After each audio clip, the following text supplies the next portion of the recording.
আমি আজকে যে ঘটনাটা সবার সাথে শেয়ার করতে যাচ্ছি সেটা আমার নিজের ফ্যামিলির সাথে ঘটে যাওয়া একটা ঘটনা, এখনো হয়তো আমাদের সাথে আছে। আমার মা এই ঘটনার মূল ভিকটিম বলা যায়। আমার মা যখন ক্লাস 10-এ পড়তেন তখন প্রথমবারের মতো শুরু হয় এসব কিছু। সামনে বোর্ড এক্সাম থাকায় সারাদিনই পড়ার টেবিলে বসতে হতো। মা যখন পড়তেন তিনি অনুভব করতেন যে পেছনে কেউ একজন দাঁড়িয়ে আছে। প্রথম প্রথম পাত্তা না দিলেও তিনি বুঝতে পারতেন এবং এক সময় তিনি অনুভব করতে পারতেন যে তার সঙ্গে কেউ একজন আছে। একটি বাচ্চা মেয়ে যার মাথায় কোনো চুল নেই। মা তার বাবা মা মানে আমার নানা নানির কাছে বিষয়টা জানালেও খুব একটা গুরুত্ব তারা দেন না। মেয়েটা তেমন কোনো বিরক্ত করত না এবং বিরক্ত না করায় ব্যাপারটা নিয়ে আমার মাও তেমন মাতামাতি করতেন না। এইচএসসি এক্সাম শেষ করে এইচএসসির আগ পর্যন্ত মেয়েটা মার কাছেই থাকতো সব সময়।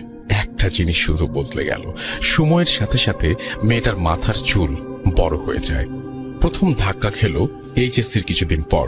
মা বোয়াল মাছ দিয়ে ভাত খেতে বসেছে, আর তখন তার ভাতের প্লেটের ওপর একটা বড় হাতের ছায়া সে দেখতে পায় এবং চিৎকার দিয়ে উঠে পড়ে। ব্যাপারটা তখন সবার কাছে আজব মনে হয়, তাই মাকে ওখানকার একজন নাম করা হুজুর দেখানো হয়।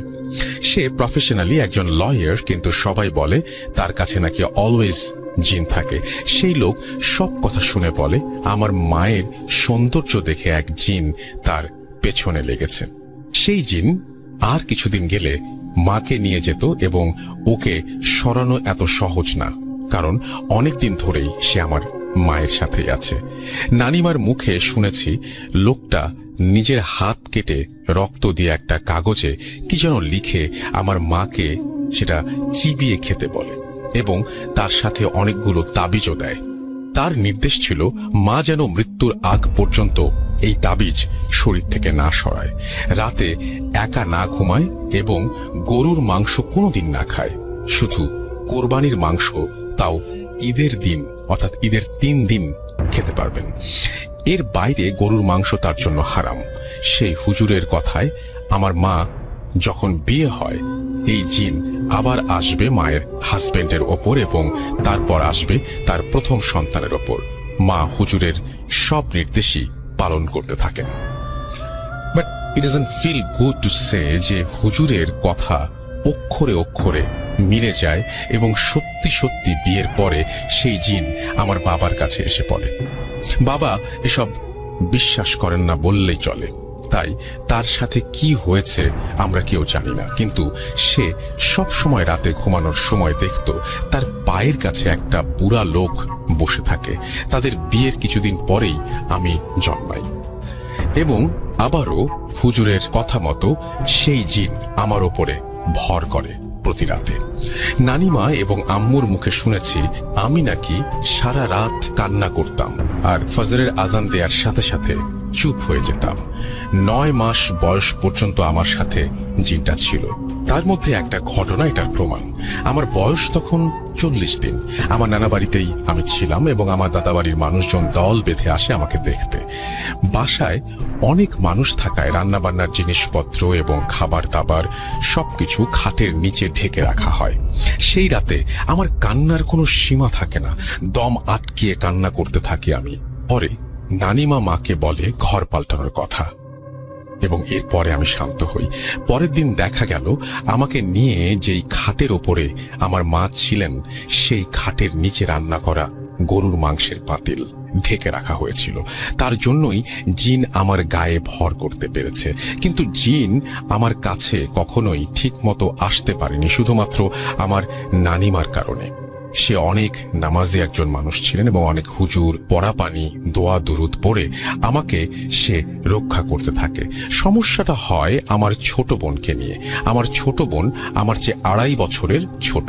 তার জন্মের আগ পর্যন্ত আমি এবং মা নানিমার কাছেই ছিলাম। ছোট বোন হওয়ার সময় ঢাকা চলে আসি। এগেইন আমি আমার বোনের নাম বলতে পারছি না, তুবা নাম দিয়ে এখন বোঝাচ্ছি। তুবা আমার ছোট বোন এবং তাকে জিন থেকে দূরে রাখার জন্য ঢাকায় কেউ ছিল না এবং এতদিন পরে কেউ পাত্তাও দিত না বিষয়টি। হুজুর বলেছিল বড় মেয়ের ওপর জিন আসবে, ছোট মেয়েকে নিয়ে কোনো কিছু বলেনি। তাই আমরা সবাই ব্যাপারটা ভুলে যাওয়ার চেষ্টা করি, বাট উই ওয়ার রং। তোমার বয়স যখন 7, তখন থেকে সে সারা রাত কান্না করত আর চিৎকার করত। কেউ তার কাছে গেলেই সে ধাক্কা মেরে সরিয়ে দিত। যতই তাবিজ দেয়া হতো, 3 মাসের মধ্যে একটা তাবিজ নাই হয়ে যেত। এরপর রূপার তাবিজ তাকে দেয়া হয়েছিল। অনেকদিন থেকে তাবিজের সেই সমস্যা আর হয় না। গরমের ছুটিতে নানা বাড়ি যাওয়ার পরে সেই তাবিজও নাই হয়ে যায় এবং 1 মাস পরে নানিমা দেখে সেই তাবিজ ছাদের টবের একটা গাছের মধ্যে ঝুলছে। আমাদের বোঝার বাকি থাকলো না আসলে সমস্যাটা কি। এরপর অনেক দিন কেটে যায়, তেমন কোনো সমস্যা আমরা দেখিনি। 2013 থেকে 2017 পর্যন্ত অল ওয়াজ ওকে। 2017তে প্রথমবারের মতো আমি নিজে সব দেখলাম। সেদিন রাতে 1:30 বাজে অন্ধকারে হঠাৎ ঘুমের মধ্যে আমার বোন মাথা অলমোস্ট মোর দ্যান 90 ডিগ্রি ঘুরে আমার দিকে তাকিয়ে আছে। অন্ধকারে ভুল দেখছি ভেবে এত পাত্তা দেয়নি। তার মাথায় হাত রাখি আমি আদর করব বলে। সঙ্গে সঙ্গে অনেক জোরে থাপ্পড় মারে আমার হাতে আমার বোন। খুব অবাক হলেও পাত্তা না দিয়ে আমি ঘুমোতে চলে যাই। একটু পরে দেখি তুবা চিৎকার করছে এবং তার পায়ের দিকে আঙুল দিয়ে পয়েন্ট করে কিছু একটা দেখাচ্ছে, বলছে আমাকে নিয়ে যাবে, ও আমাকে নিয়ে যাবে। আমার চিৎকারে বাবা মা চলে আসে এবং তুবাকে নিয়ে যায় তাদের ঘরে। পরের দিন শুনি সে স্বপ্নে দেখে যে একটা কালো অবয়ব তাকে বলছে সে তার মাথার চুল না কাটলে তাকে নিয়ে যাবে। ঘুম ভেঙে দেখে সে অবয়ব তার পায়ের কাছে বসে আছে। বলে রাখা ভালো, আমার বোনের চুল সাধারণ মেয়েদের চুলের মতোই ছিল, কিন্তু সেই 7 বছর বয়সে তার চুল হঠাৎ করে পাল্টে যায়। সেই চুল যেমন লম্বা তেমন ঘন, হাঁটুর নিচে পর্যন্ত চলে আসে এমন। সবাই অবাক হয়, কারণ আমাদের পরিবারে এমন চুল আগে কারো হয়নি। এরপর অনেক বড় হুজুরকে দেখানো হয়, দাবি জানা হয়, কিন্তু লাভ হয় না। তারপর তুবার শরীরে আস্তে আস্তে বিভিন্ন ধরনের ওই যে গোটা গোটা যা কিছু আছে এগুলো দেখা যায়, কালো কালো হয়ে ওঠে, অর্থাৎ ক্ষতস্থানের মতো হয়ে ওঠে পুরো শরীর। জিজ্ঞেস করলে বলে জানে না কিভাবে আসলো, সেটাও সে বলতে পারে না এবং ব্যথাও নাকি করে না। আমি অনেক মুভিজে দেখেছি যে এটা নাকি পজিশনের সিম্পল, কিন্তু আম্মু বিশ্বাস করেন না আমার কথা। এরপর জানুয়ারি মাসে আমরা শীতের রাতে 11টার মতন বাজে, আমি আর তুবা আমরা লাগেজ গুছাচ্ছিলাম এবং পরের দিন রাতের বাসে আমরা কক্সবাজার যাব। হঠাৎ দেখি তুবা কোনো কথা ছাড়া খাট থেকে উঠে বাথরুমে চলে যায় এবং ইমিডিয়েটলি ভেতর থেকে শাওয়ারের শব্দ আসে। দরজা খোলা ছিল দেখে আমি দৌড়ে বাথরুমে গিয়ে দেখি তুবা বাথটাবের ভেতরে শাওয়ারের নিচে দাঁড়িয়ে আছে। কনকনে ঠান্ডা পানি, সেই শীতের রাতে আমি চিৎকার করছি, কিন্তু আমার কথা কেউ শুনতে পারছে না।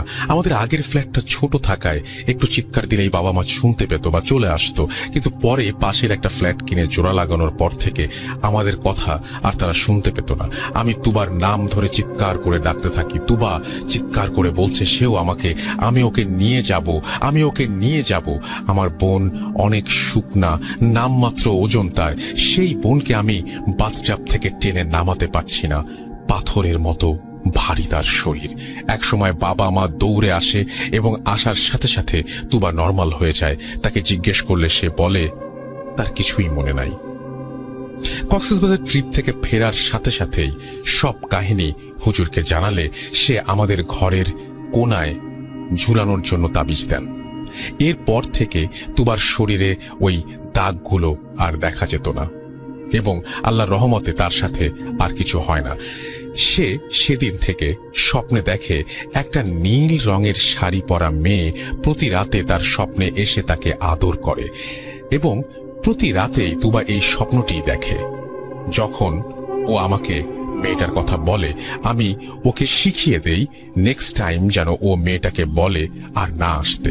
এই কথা বলার পরের দিনই মেয়েটা স্বপ্নে এসে তুবাকে বলে যেন সে তার কথা আমার সাথে অথবা আম্মুর সাথে শেয়ার না করে। এরপর থেকে মেয়েটা আর আসে না, কারণ প্রবলেম হয় আমার পুরা বাসায় সারা রাত ধরে বাসার ভেতরে দৌড়ানোর আওয়াজ পাওয়া যায়। আমাদের ফ্লোরে 2টা ইউনিট, এই ইউনিটে আমরা থাকি, সো কোনো চান্স নেই আশেপাশে থেকে আওয়াজ আসার। মার্বেল খেলা, চেয়ার টানাটানি, সব ধরনের আওয়াজ হতে থাকে, কিন্তু আস্তে আস্তে সব থেমে যায়। আজকে 22 বছর ধরে মায়ের কাছে তাবিজ নেই। আমার মা আবার ভয় পাওয়া শুরু করেছে। একা থাকলে একরকম সুগন্ধ থাকে তাকে ঘিরে। পুরো বাসায় আমি নিজের হাতে দোয়া লাগিয়েছি, সব ঘরের দোয়া ঠিকঠাক আছে, শুধু আমার মায়ের ঘরের দোয়াটাই একা একা নাই হয়ে গেছে। মা কিছু বলে না, কিন্তু তার কথা এবং তার সবকিছু শুনে তার চাল চলনে বোঝা যায় সে কিছু একটা সমস্যার ভেতর দিয়ে যাচ্ছে। আমার মা প্রচন্ড ভয় পায়। বাংলা এবং ইংলিশ মিলিয়ে লেখার জন্য ক্ষমা চাচ্ছি, ভালো লাগলে পড়ে শোনাবেন। আল্লাহ হাফেজ। এবং তিনি বলেছেন তার নাম শেয়ার না করতে। আমি তার নাম শেয়ার করছি না। একটু কষ্ট হয়েছে পড়তে, ট্রুলি স্পিকিং। আসলে এভাবে পড়তে সমস্যা হয়, শুধু ইংরেজিতে বা শুধু বাংলায় হলে অতটা সমস্যা হয় না, বাট এভাবে একটু সমস্যা হয়।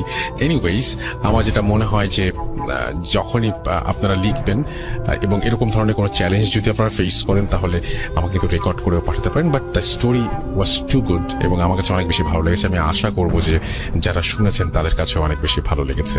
এবং আপনার কাছে যদি এরকম ঘটনা থাকে তাহলে আমাকে ইমেল করুন, এখনই জানিয়ে দিন। আমি অপেক্ষায় আছি আপনার ইমেলের। অসংখ্য ইমেল চাই আপনাদের কাছ থেকে। আমি আশা করি যে সেটা পাবো এবং সেটার অপেক্ষায় থাকলাম।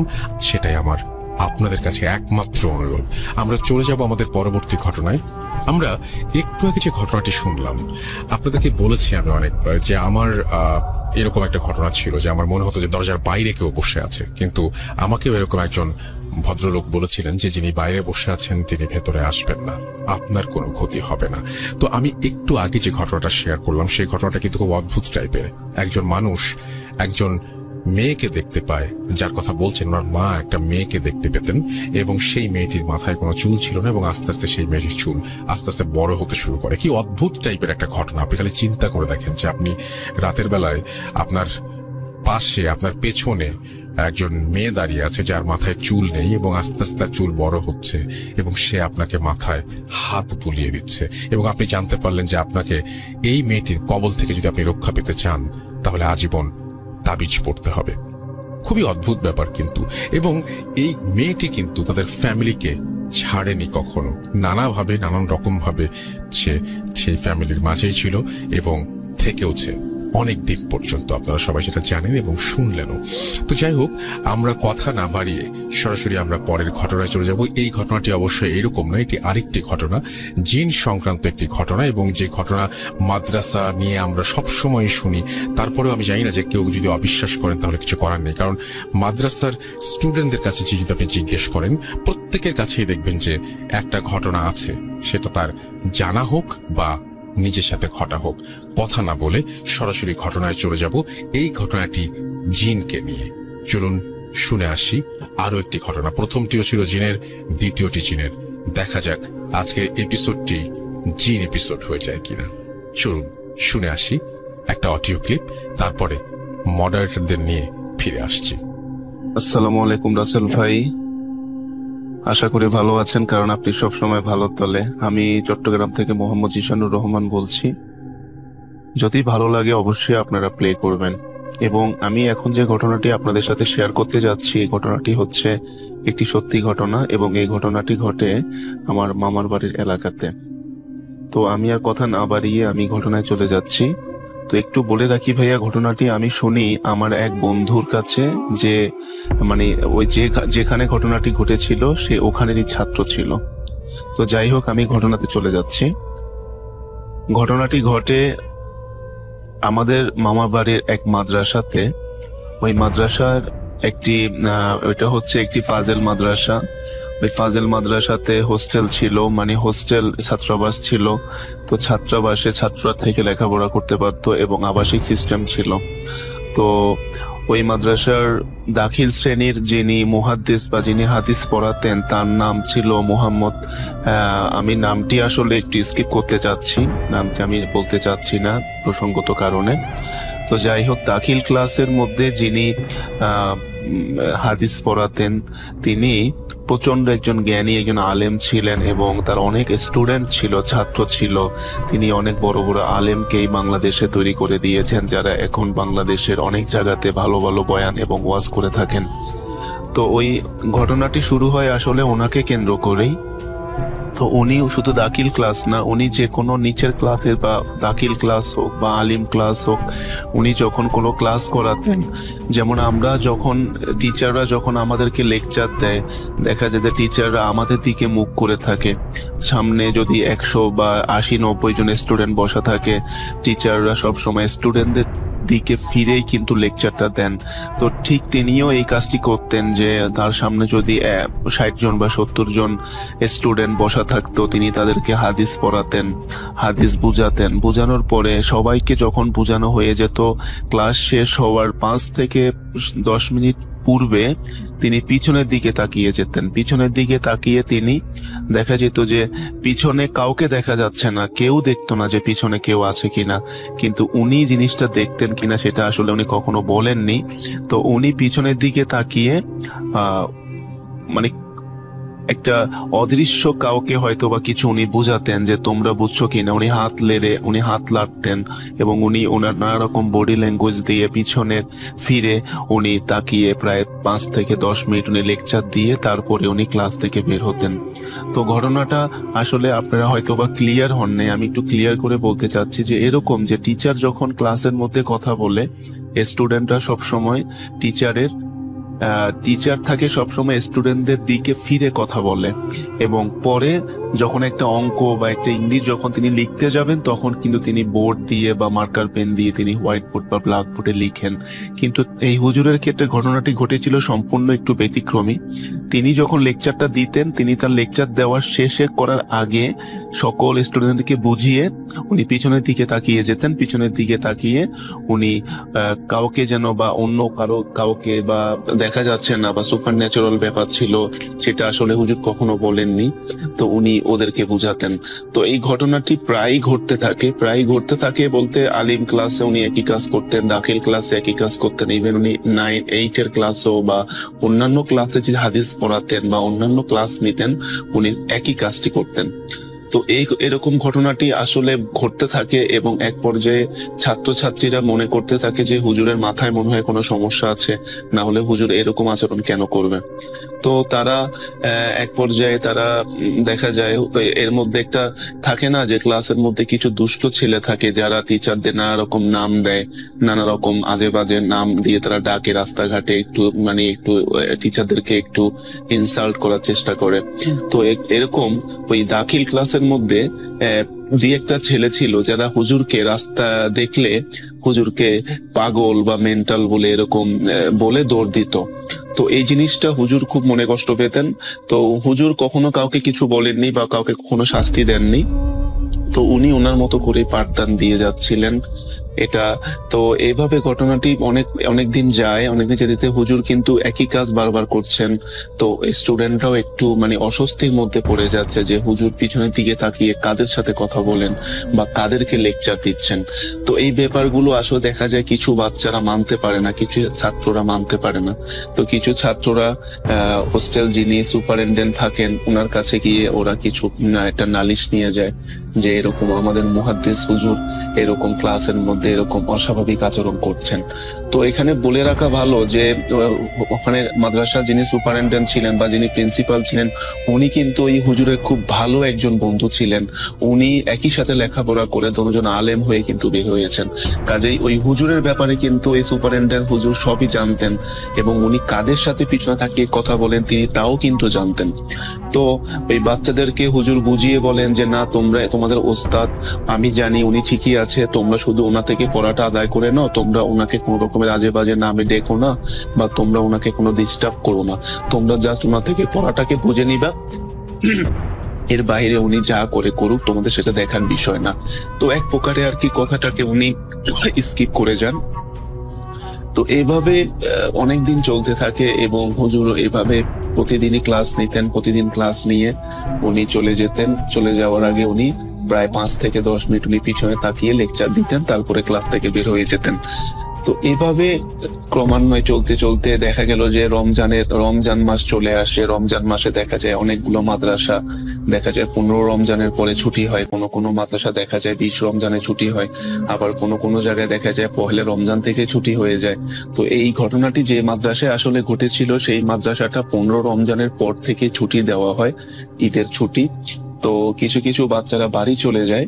তারা তাদের বাড়ি, কারো বাড়ি ছিল দক্ষিণবঙ্গে, কারো বাড়ি ছিল উত্তরবঙ্গে। তো দেখা যায় তারা চলে যায়, এর মধ্যে 2-1টা বাচ্চা থেকে যায়, কারণ তাদের বাড়ি ছিল অনেক দূরে। তারা চিন্তা করে যেহেতু এই সময়টাতে কোনো স্টুডেন্ট থাকতেছে না ছাত্রাবাসে, কাজে এই সময়টাতে আমরা একটু মন দিয়ে পড়ালেখা করতে পারবো, তাই 2-1টা বাচ্চা হোস্টেলের মধ্যে রয়ে যায়। এবং একটু একটা জিনিস বলতে ভুলে গিয়েছি, যে হুজুরটা মুহাদ্দেস বা যিনি ওই মানে ক্লাসগুলো করাতেন, উনি কিন্তু হোস্টেল সুপার ছিলেন। তো হোস্টেল সুপার বাধ্য হয়ে যান, মানে ওই হুজুরটা থাকতে বাধ্য হন, যেহেতু সবগুলো বাচ্চা এখনো চলে যায়নি, তাই তিনি ওই বাচ্চাগুলোর দায়িত্ব নিয়ে ওই মাদ্রাসাতে স্টে করেন ঈদ পর্যন্ত। তো রাসেল ভাই, ঘটনা যেটা আসল ঘটে সেটা শুরু হয় ওই সব ছাত্ররা চলে যাওয়ার 2 থেকে 3 দিন পরে রাতের বেলা। রমজান মাসে ছিল, তো রমজান মাসে সবাই তারাবির নামাজ পড়ার পরে খাওয়া দাওয়া করে খুব আর্লি সবাই ঘুমাতে চলে যায়। মাদ্রাসাতে নিয়মটা হচ্ছে এটা যে এশার নামাজ তারাবিটা পড়েই তাড়াতাড়ি কিন্তু ঘুমিয়ে যেতে হয়। তারপরে আবার দেখা যায় যে সেহরির আগে আগে উঠে তাহাজ্জুদ নামাজ পড়তে হয়। তো যাই হোক, তো একটা ছেলে, যে ছেলেটা হুজুরকে খুব বেশি ডিস্টার্ব করতো, ও কিন্তু আসলে মাদ্রাসার হোস্টেলে থাকতো। তো ওই ছেলেটা নামাজ এবং তারাবির নামাজ শেষ করে সে রাতের বেলা মানে 9টা কি 9:30টার দিকে সে ক্যান্টিনে তার রাতের খাবারটা সে গ্রহণ করতে যায়। তো রাতের খাবার টাবার খেয়ে সে সুন্দর মতো তার যে রুমে সে থাকে, সেই রুমে আর কেউই ছিল না, সে একা ছিল, সবাই যেহেতু বাড়ি চলে গেছে। সে ঘুমানোর জন্য প্রস্তুতি নেয়, সে ঘুমিয়ে যাওয়ার চেষ্টা করে। সে 10টা কি 10:30টার দিকে সে ঘুমিয়ে যায়। তো যেহেতু সেহরি খেতে উঠতে হবে, সে আগে আবার তাহাজ্জুদ পড়তে উঠতে হবে, তাই সে চিন্তা করে যে একটু ঘুমিয়ে নিই, 2-1 ঘন্টা ঘুমালে শরীরটা একটু ভালো থাকবে। তো যেই কথা সেই কাজ, ছেলেটা মশারি টাঙিয়ে সুন্দর মতো তার বেডটাকে গুছিয়ে সে শুয়ে যায়। তো শুয়ে যাওয়ার কিছুক্ষণ পরে তার ঘুমিয়ে যায়। তো রাসেল ভাই, আসলে ঘুমিয়ে যাওয়ার কিছুক্ষণ পরের মধ্যেই দেখা যায় যে সে হয়তো বা ঘুমালো 10:30 কি 11:45টার মধ্যে, দেখা গেল যে তার ঘুমটা ভেঙে গেল 11:20 বা 25-এর মধ্যে। প্রচন্ড মশার কামড়, প্রচন্ড মশা তাকে কামড় দিচ্ছে, মানে পুরো মশা মনে হচ্ছে তার পুরো বেডটাকে ঘিরে ফেলেছে। সে প্রচন্ড মশার কামড়ে আর সহ্য করতে না পেরে সে ঘুম তার ভেঙে যায়। তো তখন সে বলে যে আমার তো স্পষ্ট মনে আছে যে আমি মশারি টাঙিয়ে ঘুমিয়েছিলাম, তাহলে আমার মশারিটা কোথায়? সে তখন মশারি খুঁজতে থাকে এবং দেখে যে তার যে ফ্যানটা, সে ফ্যানটাও কিন্তু বন্ধ করা, কারণ সে কিন্তু ফ্যান চালিয়ে অন করে কিন্তু ঘুমিয়েছিল। তো যাই হোক রাসেল ভাই, তারপরে সে মনে করে যে হয়তোবা মনের ভুল হতে পারে। তারপরে তখন সে মশারিটা খুঁজতে থাকে, মশারিটা দেখে সুন্দর করে ভাঁজ করে তার বালিশের নিচে রেখে দেওয়া হয়েছে। এবং সে মানে নিজেকে এটা বুঝায় যে হয়তোবা খুব ঘুম পেয়েছিল, ঘুমের ঘোরে আমি হয়তোবা মশারি টাঙাতে ভুলে গেছি। তারপরে সে আবার ফ্যান চালায় এবং মশারি টাঙিয়ে সে আবার ঘুমিয়ে যায়। তো রাসেল ভাই, ঘুমিয়ে যাওয়ার কিছুক্ষণ পরের মধ্যেই আবার দেখা যায় ঘন্টাখানেক মধ্যে তার ঘুম ভেঙে যায়, আবার তাকে প্রচন্ড মশা তাকে কামড়াতে থাকে। এবং সে তখন হঠাৎ করে বিছনা থেকে লাফ দিয়ে উঠে এবং একটু ভয় পায় যে পরপর 2টি ঘটনা তার সঙ্গে ঘটছে। কারণ তার স্পষ্ট কিন্তু মনে আছে যে সে সেকেন্ড টাইম কিন্তু তার যখন ঘুমটা ভাঙে, ফার্স্ট টাইমে সে কিন্তু মশারি টাঙিয়েই ঘুমিয়েছিল, তাহলে মশারি কোথায় গেল? তো রাসেল ভাই, সে একটু ভয় পেয়ে সে দেখে যে মশারি নেই। তো সে তার বেড থেকে উঠে মশারিটা খোঁজার চেষ্টা করে, দেখে যে মশারি কোথাও নেই। তাই সে তার রুমে লাইটটা জ্বালানোর জন্য তার বেড থেকে কিন্তু লাইটটা হাত দিয়ে ধরা যেত বা পাওয়া যেত, সে তাই হাত দিয়ে তার বেড থেকে লাইটটাকে যখন ক্লিক করতে গেল সুইচে, দেখলো কি যে সেখানে কোনো লাইটের সুইচ নেই। তখন হঠাৎ সে বলল যে কি ব্যাপার, আমি তো সব সময় ঘুমাতে যাওয়ার আগে আমি শুয়ে থেকে আমি লাইটটা অন করি, তাহলে আমি কেন এখন লাইট অন করতে পারতেছি না? তখন সে ভাবে যে যাক হয়তো বা আমি নিচে নেমে দেখি যে ঘটনাটা কি। যখন সে নিচে নামতে যাবে রাসেল ভাই, সে দেখে, সে ফিল করে যে সে যে পা দিচ্ছে তার পায়ের নিচে কিন্তু কোনো মাটি বা কোনো ফ্লোর নেই রাসেল ভাই। তখন সে হঠাৎ নিজেকে আবিষ্কার করে যে তার পুরো বেডটা বা তার পুরো চৌকিটা বা খাটটা যেখানে সে ঘুমাতো সেটা মাটি থেকে প্রায় 20 থেকে 30 ফুট উপরে কিন্তু ভেসে আছে। তখন এটা যখন সে রিয়ালাইজ করে যে সে শূন্যের ওপর ভেসে আছে, তখন সে চিৎকার করে। ছোট বাচ্চা রাসেল ভাই, অনেক ছোট ছিল সে, মানে দাখিলের স্টুডেন্ট আর কত বড়ই বা হবে। তখন সে চিৎকার করে অজ্ঞান হয়ে যায়, কিন্তু সে চিৎকারটা এত জোরে সে করেছিল পুরো মাদ্রাসা শোনা গিয়েছিল। তখন পাশেই সুপার হুজুরের রুম ছিল, যিনি তাদেরকে হাদিস পড়াতেন, তিনি চিৎকারটা শুনতে পান এবং তিনি চিৎকারটা শুনে তিনি মাদ্রাসার দারোয়ান এবং আরো 2-1 ছাত্র ছিল সেখানে, তাদেরকে সহ তার রুমের কাছে গিয়ে দেখেন রুমটি লক করা। তো দারোয়ানকে বলে, দারোয়ান তুমি রুমটাকে ভেঙে ফেলো, তারপর রুমটা খুলো। তখন দারোয়ান এক ধাক্কা দিয়ে রুমটা মানে ভেঙে ফেলার মতো করে রুমটাকে খুলে ফেলার পরে দারোয়ান সহ সবাই এবং ওই সুপার হুজুর দেখতে পেলেন যে বাচ্চাটা মাটিতে বা ছেলেটা মাটিতে অজ্ঞান হয়ে পড়ে আছে এবং তার মুখ দিয়ে ফেনা উঠতেছে। প্রচন্ড ভয় সে পেয়ে, সারা শরীর কাঁপছে। তখন হুজুররা দোয়া কালাম করে সূরা কালাম তেলাওয়াত যেটুকু ওনারা করে ফু দিয়ে একটু পানি খাইয়ে ছেলেটার সেন্স আনার চেষ্টা করে। তো প্রায় আধা ঘন্টা পর ছেলেটার একটু সেন্স আসার পরে ছেলেটাকে জিজ্ঞাসা করা হয় যে কি হয়েছে, তুমি কেন এত ভয় পাইলা? তখন ছেলেটা সবকিছু খুলে বলার পরে ওই যে হুজুরটা তাদেরকে মুহাদ্দিস ছিল, যিনি তাদের ক্লাসের মধ্যে অস্বাভাবিক আচরণ করতেন বলে সবাই তাকে ডিস্টার্ব করত, ওই হুজুরটাই কিন্তু মাদ্রাসার সুপার এবং তিনি ওখানে ছিলেন। তো উনি ঘটনাটা ছেলেটাকে বলার পরে বলেন, দেখো বাবা, আমি যখন তোমাদের ক্লাস করাই আমার পিছনে প্রায় 40 থেকে 50টা জিন এসে আমার ক্লাস করে, ওরা আমার ছাত্র। তো তোমরা ওদেরকে দেখো না, কিন্তু আমি দেখি ওরা আমার পিছনে বসে এবং তোমরা আমার সামনে বসো। কাজেই আমি যে সকল পড়াগুলো পড়াই ওরা সেই পড়াগুলো শিখে ওরা জ্ঞান অর্জন করছে, ওরা আলেম হচ্ছে, ওরা মুসলিম জিন। কাজেই তোমাদের পড়া শেষ করে আমি ওদেরকে পড়া বোঝানোর জন্য পিছনের দিকে ফিরে তাকাতাম, কিন্তু ব্যাপারটা তোমরা ভালোভাবে দেখোনি, তার জন্য তোমরা আমাকে রাস্তাঘাটে অনেক অপদস্থ করেছো, অনেক আজে বাজে নাম তোমরা ডেকে আমাকে অপমান করার চেষ্টা করেছো। আমি মনে কষ্ট পাইনি, কিন্তু আমার সেই জিন ছাত্রগুলো যেগুলো ওরা মনে কষ্ট পেয়েছে এবং মনে কষ্ট পেয়ে ওরা আজকে তোমাকে একটু ভয় দেখিয়েছে। তো এই ঘটনাটি যখন ছাত্রটাকে বলা হয়, ছাত্রটা প্রচন্ড ভয় পায় রাসেল ভাই, ভয় পাওয়ারই কথা। তো সে হুজুরের কাছে মাপ চাওয়ার পরে হুজুর তাকে মাফ করে দেন এবং সে আর ওই ছাত্রাবাসে থাকার কোনো সাহস তার হয় না। সে ঈদের ছুটি ছিল তাই সে তার মালসামানা নিয়ে পরদিনই সে তার বাড়ি রওনা হয়ে যায় রাসেল ভাই। তো রাসেল ভাই, এই হচ্ছে ঘটনা। তো আমার জানা এরকম অনেক মাদ্রাসা এবং অনেক শিক্ষা প্রতিষ্ঠানও কিন্তু রয়েছে, যে সকল কলেজ মাদ্রাসা বা বিশ্ববিদ্যালয়ও আছে আমার জানা মতে, আমি নাম বলতে চাচ্ছি না, পাকিস্তানেও আছে, বাংলাদেশেও আছে কিছু ভার্সিটি যেখানে জিন জাতিরা মানুষের রূপ ধরে লেখাপড়া করছে। এবং কুমিল্লার সৈয়দপুর যে মাদ্রাসাটা, সেই মাদ্রাসায় কিন্তু প্রায় 200 থেকে 250 জিন কিন্তু মানুষের রূপে লেখাপড়া করছে। তো হয়তো আমরা সেগুলো দেখি মানুষের মতো, কিন্তু তারা আসলে কিন্তু মানুষ নয়। তো রাসেল ভাই, এই ছিল ঘটনাটি একদম সত্যি।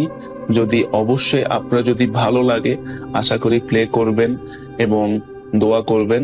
আসসালামু আলাইকুম। আপনাদের সবাইকে আমন্ত্রণ জানাচ্ছি ভূত.com-এ। আশা করছি সবাই ভালো আছেন এবং ভালোর দলে আছেন। আমি রাসেল আছি আপনাদের সাথে এবং আজকে একটা স্পেশাল এপিসোড। আমাদের যারা মডারেটর আছেন তারা বাসা থেকে বের হয়েছেন এবং ভূত.com-এর এই স্টুডিওতে হাজির হয়েছেন, তাদের সেই ভালোবাসার জায়গা, এবং সেখানেই তারা তাদের ঘটনাগুলো শেয়ার করতে চান।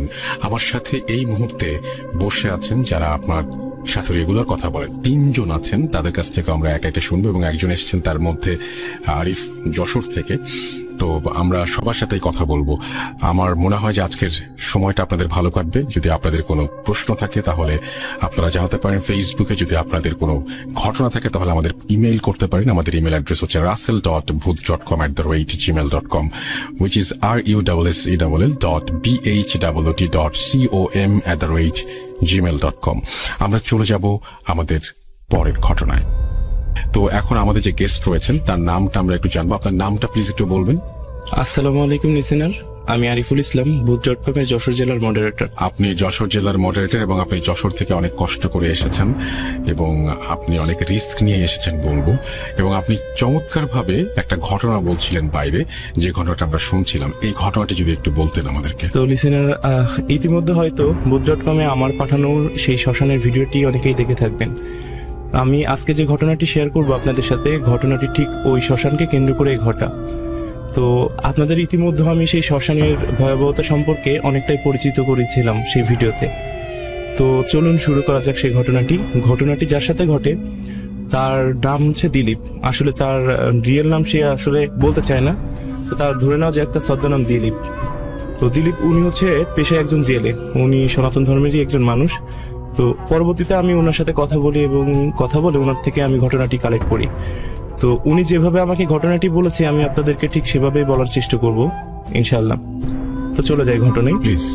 উনি যেভাবে বলেছে সেটা হচ্ছে যে উনি হচ্ছে পেশাগত কারণে উনি পেশায় জেলে, তো হচ্ছে জাল টানার কাজে ওনাকে বিভিন্ন জায়গায় যেতে হতো। ঘটনাটি যেই দিন ঘটে সেদিন হচ্ছে অমাবস্যা রাতের ঘটনা আসলে। তো উনি হচ্ছে তার আগের দিন একটি কাজ পায় যশোর জেলার কোনো একটি প্রজেক্টে, মাছের প্রজেক্টে জাল টানার। তো তার কাজটি হচ্ছে যে সেখানে গিয়ে সে জাল টানবে এবং মাছ ধরে মালিক পক্ষকে বুঝে দেবে, এবং মালিক পক্ষ সেই মাছগুলো খুলনায় রূপসাঘাটে বিক্রির উদ্দেশ্যে পাঠাবে রাতে। তো রীতিমতো উনি এবং ওনার সাথে যে কাজ করে কয়েকজন সহকর্মী পাশের গ্রাম রূপদিয়াতে থাকে। তো সেখান থেকে তারা ডিসিশন নেয় যে পরবর্তী দিন দুপুর 12টা নাগাদ সেই প্রজেক্টে যাবে জাল টানতে।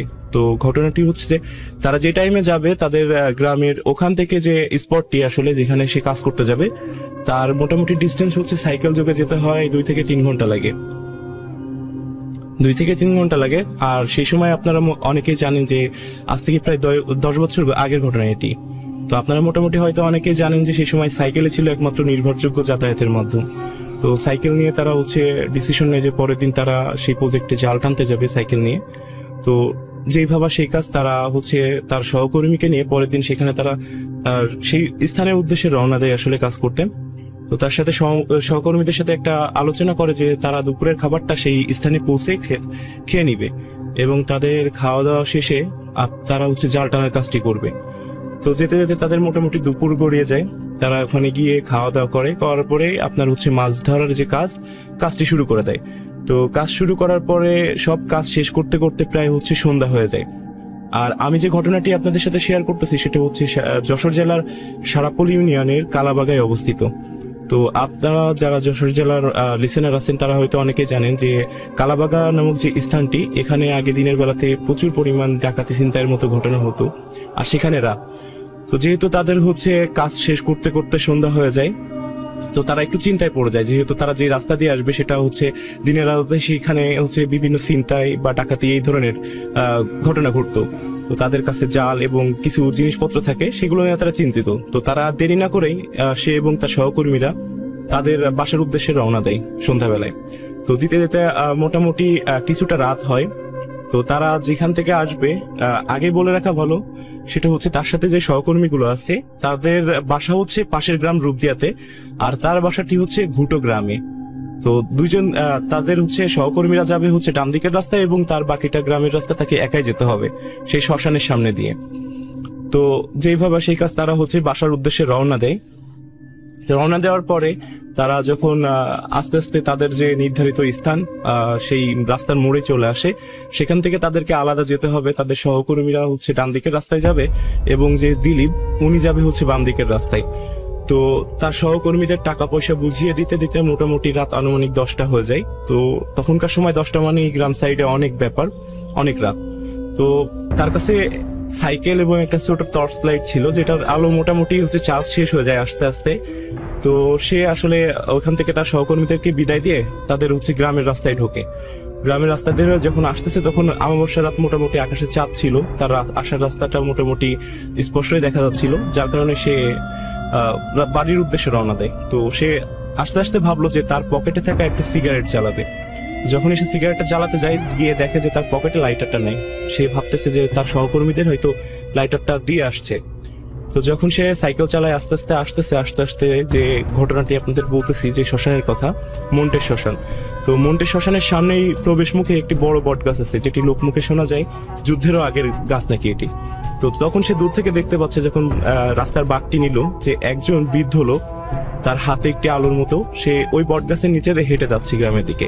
তখন সে একটু মনে মনে স্বস্তি পেল যে হয়তোবা সে আমার গ্রামেরই কেউ, তাকে বাদবাকি পথটা আমি তার সাথেই গল্প করে চলে যাব। তো এই ভেবে সে একটু দ্রুত সাইকেল চালায় সে বৃদ্ধর কাছে আসে।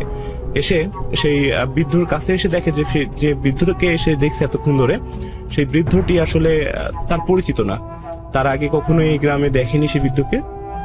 এবং সে যেটা করলো, বৃদ্ধকে প্রশ্ন করলো যে দাদু, আর সেই বৃদ্ধর বয়সটা ছিল মোটামুটি তার দাদুর বয়সী, যার কারণে সে প্রশ্ন করলো যে দাদু, আপনি কি পথ হারিয়ে ফেলেছেন, বা এর আগে তো আপনাকে দেখি নাই, আপনি কোথায় যাচ্ছেন বা কোথায় যাবেন?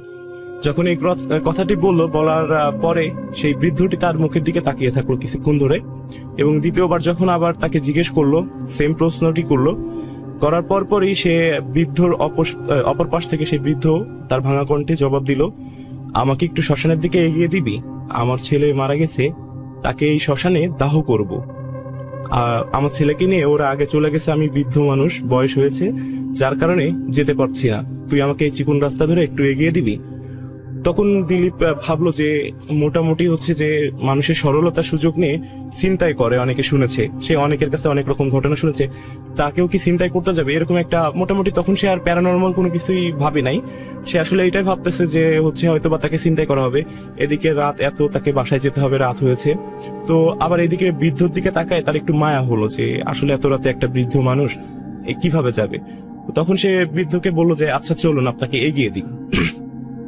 তখন সে বৃদ্ধর সাথে সেই শ্মশানের রাস্তায় হাঁটা শুরু করলো। বৃদ্ধ সামনে তার হাতে একটি আলোর মতো ছিল, আলোটি আসলে কিসের সে দিলীপ আগেও কখনো এরকম আলো কোনোদিন দেখে নাই। বৃদ্ধ আগে যাচ্ছে এবং দিলীপ সে পিছে পিছে যাচ্ছে। তো সে দূর থেকে দেখছে যে শ্মশানের ওখানে যে চিতা খোলা আর কি, যেখানে দাহ করা হয়, সেখানে কিছু আলো দেখতে পাচ্ছে। এখন সে ভাবতেছে যে হয়তো বা ভিতরে যারা বডিটাকে দাহ করতেছে এখানে আমার গ্রামের লোক হতে পারে, পরিচিত। তো তারা একটু সে জানতে চায় যে আসলে শ্মশানের ভিতরে কারা আছে, তাদের সাথে কথা বলবে। বৃদ্ধ আগে আগে যাচ্ছে এবং দিলীপ পিছে। তো সে যখন আস্তে আস্তে শ্মশানের প্রবেশ ঢোকার একেবারে মুখের দিকে আসে, তখন সে দেখতে পায় অনেকগুলো মানুষ শ্মশানের ভিতরে একই লাইন ধরে দাঁড়িয়ে কাঁদতেছে, মাথা নিচু করে। তখন সে বিষয়টা একটু অস্বাভাবিক ভাবে নেয় যে আসলে সবাই, এতগুলো মানুষ দেখা যাচ্ছে না, কাঁদতেছে। যত সে শ্মশানের ভিতরে যায় তত কান্নার আওয়াজগুলো বাড়তে থাকে। তো এভাবে আস্তে আস্তে সে ওই বৃদ্ধর সাথে চলে যায় সে চিতাখোলা, যেখানে শরীরটি রাখা আছে ডেড বডিতে, সেখানে চলে যায়। তো যাওয়ার পরে সে আসলে একটু কৌতূহল বশত দেখতে চায় যে চিতার উপরে কার লাশটি রাখা আছে, একটু দেখি আমি। তো যখন সে চিতার ওখানে যায়, গিয়ে যখন লাশটির মুখটি দেখে, সে যেভাবে বলেছে যে সে আসলে এই জিনিসটা দেখার জন্য প্রস্তুত ছিল না। সেটা হচ্ছে এতক্ষণ যে বৃদ্ধ মানুষটাকে সে এগিয়ে নিয়ে আসলো এই পথ ধরে, সেই বৃদ্ধ মানুষটি এই চিতার উপরে শুয়ে আছে। এটা দেখার পরে তার মাথার উপরে আকাশ ভেঙে পড়লো, যে আসলে তার সাথে আর বুঝতে বাকি রইলো না যে তার সাথে আজকে কি ঘটতে যাচ্ছে। তো সে তার সাথে আসা সেই বৃদ্ধকে দেখার জন্য পিছনে ঘুরলো যে বৃদ্ধটা কোথায় আছে। তো সে খেয়াল করে দেখে সে বৃদ্ধ তার থেকে 3 থেকে 4 হাত দূরে দাঁড়িয়ে আছে, আর তার দিকে বিচ্ছিরি রকমের একটি হাসি দিচ্ছে। আর তার সেকেন্ডের ভিতরে তার চেহারার আকৃতি বদলে যায়। তার বর্ণনা মতে তার মুখটি ছিল যে পাথর দিয়ে কেউ যদি কাউকে থেতলে দেয় মুখটা, ঠিক সেরকমই মুখটার চেহারার আকৃতি চলে আসে, এবং তার মুখ বেয়ে রক্তগুলো তার যে গেঞ্জিটা পরা ছিল আসলে সাদা রঙের গেঞ্জি, সেই গেঞ্জিতে পড়তেছে।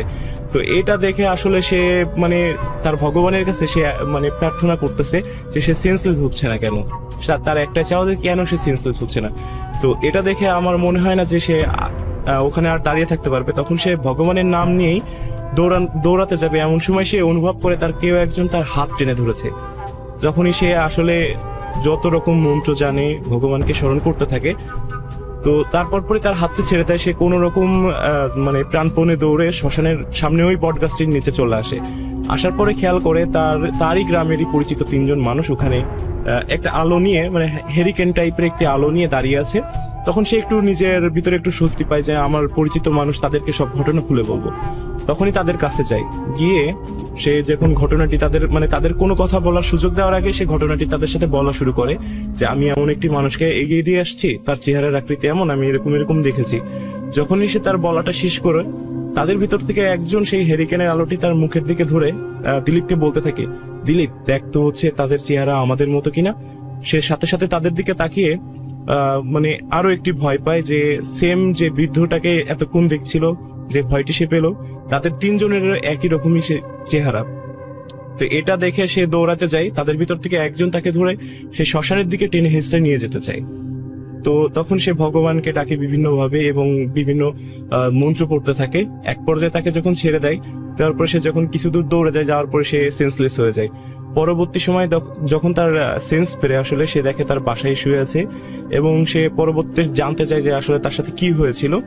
তো পরে তার বাসার লোকজন যে কথাটি বলে, কথাটি হচ্ছে যে সে আসলে সেন্সলেস হয়ে পড়েছিল ওই শ্মশান থেকে কিছু দূরে একটা পুরাতন বাসা আছে, সেখানে তাকে পুঁতে রাখা হয়েছিল কোমর পর্যন্ত। আর ওই দিন রাতে বাজার থেকে ফিরতে ছিল কিছু লোক দেরি করে, যার কারণে তারা যখন ওই রাস্তা দিয়ে আসতেছিল, আসার পরে তাকে দেখে যে একটা মানুষকে পোতা আছে, আর যেখানে পুঁতে রেখেছিল সেটা রাস্তা থেকে 2 থেকে 3 হাত দূরে। তো তাকে পোতা ছিল কোমর পর্যন্ত এবং তার মুখটা করা ছিল ওই শ্মশানের দিকে, মন্টের শ্মশানের দিক করেই মুখটা পুঁতে রাখা হয়েছিল।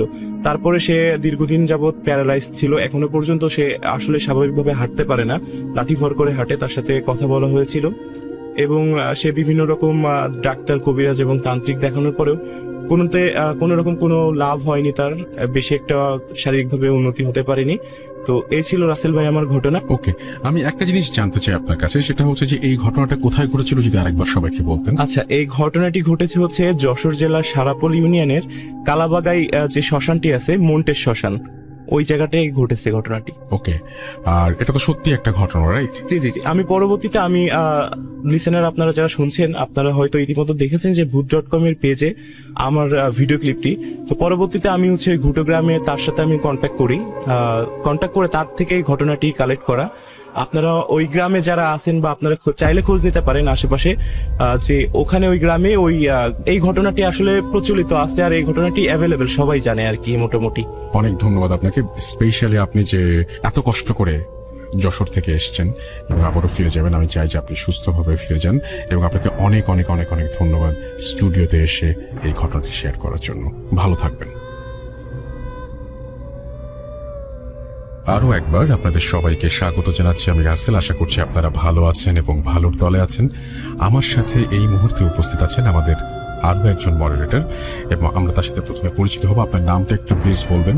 আমার নাম হচ্ছে রাকিবুল হাসান রাকিব। কোথা থেকে এসেছেন আপনি? আমি মোহাম্মদপুর থেকে এসেছি। আপনার বাসা কোথায়? আমার দেশের বাড়ি হচ্ছে রংপুরে, আর ঢাকায় আমি মোহাম্মদপুরে থাকি।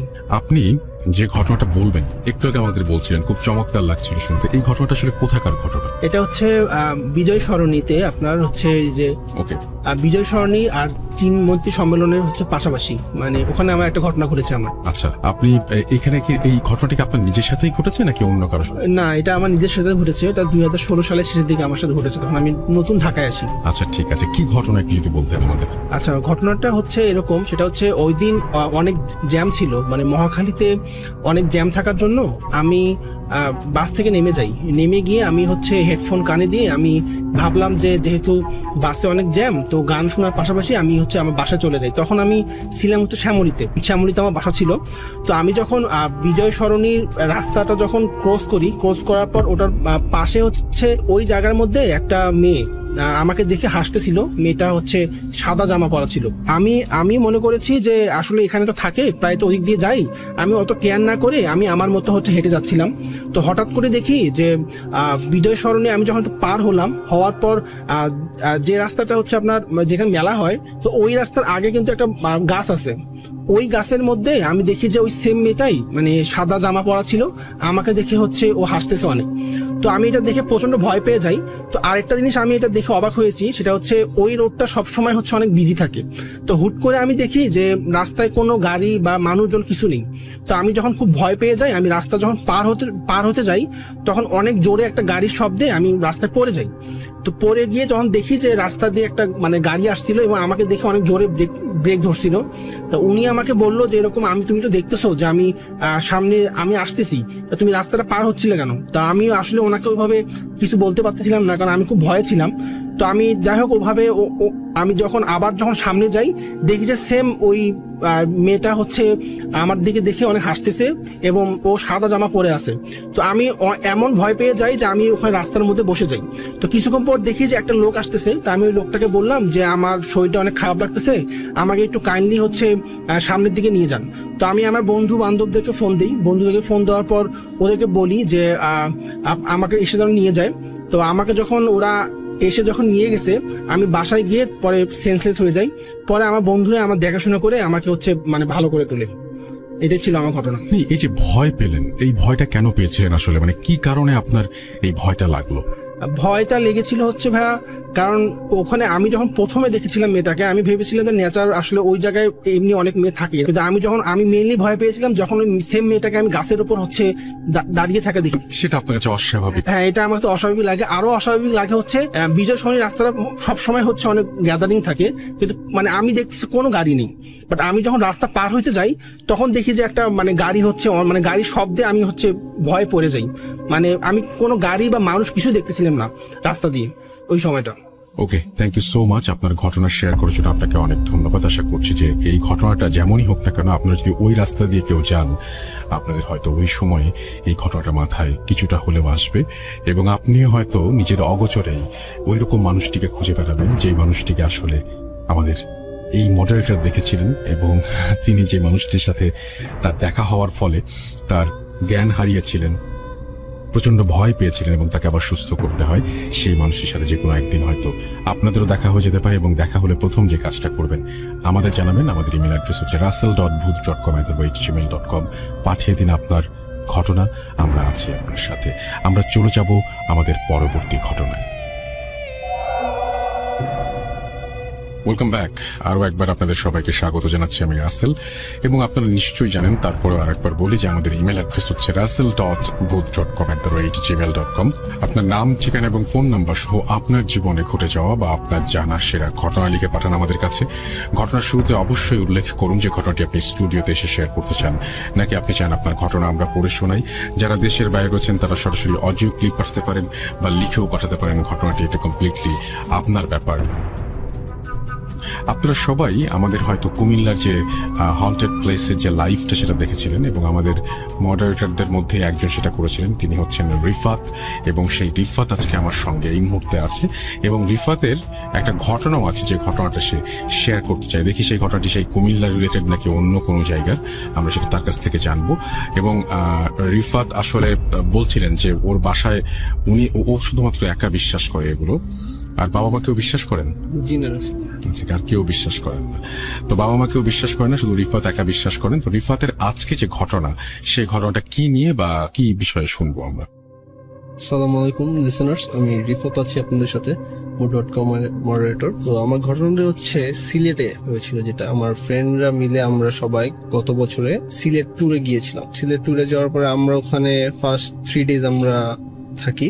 তো লাস্ট ডেতে আমাদের প্ল্যান ছিল যে আমরা বিছানাকান্দি ঘুরতে যাব। তো আমরা আগে অনেক শুনেছিলাম যে ট্যুরের যেসব গ্রুপগুলো আছে ফেসবুকে, যে সিলেটের হাইওয়েতে অনেক হন্টেড স্টোরি রয়েছে, হরর রিলেটেড প্যারানর্মাল অ্যাক্টিভিটিস হয়ে থাকে। তো আমি আমার ফ্রেন্ডরা যে প্ল্যানটা ছিল যে আমরা সকালে উঠে আমরা ভোরবেলায় চলে যাব বিছানাকান্দি, যেহেতু একটা লং জার্নি সিলেট সিটি থেকে। তো আমাদের প্ল্যান ছিল যে সকালে যাওয়া, কিন্তু দেখা গিয়েছে যে আমরা রাত জাগার কারণে আমরা সকালবেলা উঠতে দেরি হয়ে যায়। তো আমরা দুপুরের দিকে আমরা বিছানাকান্দির দিকে রওনা করি। তো আমরা যখন একটা সিএনজি ভাড়া করেছিলাম, সিএনজি ভাড়া করে আমরা রওনা করেছিলাম। তো আমরা বিছানাকান্দিতে পৌঁছাতে বিকাল হয়ে যায়। তো বিকাল হয়ে যাওয়ার পর আমরা ওখানে গিয়ে দেখি যে যেখানে টলার ঘাট রয়েছে, টলার ঘাটে গিয়ে দেখি যে আমরা ওখানে যাচ্ছি আর অলরেডি ওখানকার মানুষ যারা টুরিস্ট ছিল তারা ওখান থেকে ব্যাক করছে, আর আমরা গিয়েছি একবারে লাস্ট মোমেন্টে। তো আমরা যখন যাই তখন আমরা ট্রলারের নেগোসিয়েশন কমপ্লিট করে ট্রলার রেন্ট করে আমরা হচ্ছে বিছানাকান্দির উদ্দেশ্যে রওনা দিই। আমরা বিছানাকান্দি পাশাপাশি আমরা আরেকটা জায়গায় যাওয়ার প্ল্যান করি, যে ট্রলার যে পান্থুমাই নামে একটা জায়গা রয়েছে, সেটা বিছানাকান্দি থেকে কিছুটা দূরে। তো আমরা পান্থুমাইতে যাওয়ার প্ল্যান করলাম। তো আমরা 4-5 জন ছিলাম, সাথে আরেকজন ছিল আমাদের, ওনাকে আমরা ওখানে পেয়েছিলাম। ওনাকে ওখান থেকে নিয়ে আমরা ট্রলারটা একসাথে আমরা করেছি, রেন্ট করেছি। তো আমরা বিছানাকান্দি ঘুরতে ঘুরতে দেখা গেছে অলমোস্ট সন্ধ্যা হয়ে গেছে। তো ওখানে নিয়ম হচ্ছে, সরকার যে নিয়ম, যে বিছানাকান্দি থেকে আগে ব্যাক করা লাগে, যে 5টার ভিতরে ব্যাক করতে হবে। তো সব ট্রলার যখন ব্যাক করছিল, তো আমরা বিছানাকান্দিতে একটু টাইম পাস করে আমরা পান্থুমাইয়ের উদ্দেশ্যে রওনা দিই। কারণ পান্থুমাইতে আপনারা জেনে থাকবেন যে একটা খুব সুন্দর একটা ঝর্ণা রয়েছে ইন্ডিয়ার, ওটা দেখতে পাওয়া যায় গেলে। তো আমরা ট্রলার যে ছিল উনিও কিছু আমাদেরকে বলে না, যে ড্রাইভার ছিল সে আমাদের কিছু বলছে না যে এখানে গেলে প্রবলেম। সে তার ইনকামের কারণে সে মেবি এটা বলবে না, কারণ তাকে কম টাকা দিব যদি ওখানে না নিয়ে যাওয়া হয়। সে আমাদেরকেও নিয়ে যায়। আমরা দেখছি যে সব ট্রলার চলে যাচ্ছে ট্রলার ঘাটের দিকে, আর আমরা যাচ্ছি পান্থুমাইয়ের দিকে, অনলি আমরা একাই ছিলাম। তো যেতে যেতে প্রায় বেজে যায় সন্ধ্যা 6টা পান্থুমাইতে। আর ওখানে ওই টাইমটা খুবই রিস্কি। তো ওখানে চারপাশে পাহাড় আর নদীর মাঝখানে। তো ওখানে যে ছোট একটা গ্রাম রয়েছে, ওখানে আমরা যখন যেতে থাকি তখন বর্ষার সিজন ছিল, তো তখন পানি ছিল অনেক। তো ট্রলারটা যাওয়ার সময় অনেকগুলো প্রবলেম ফেস করে, যেমন ট্রলারটা থেমে যায়।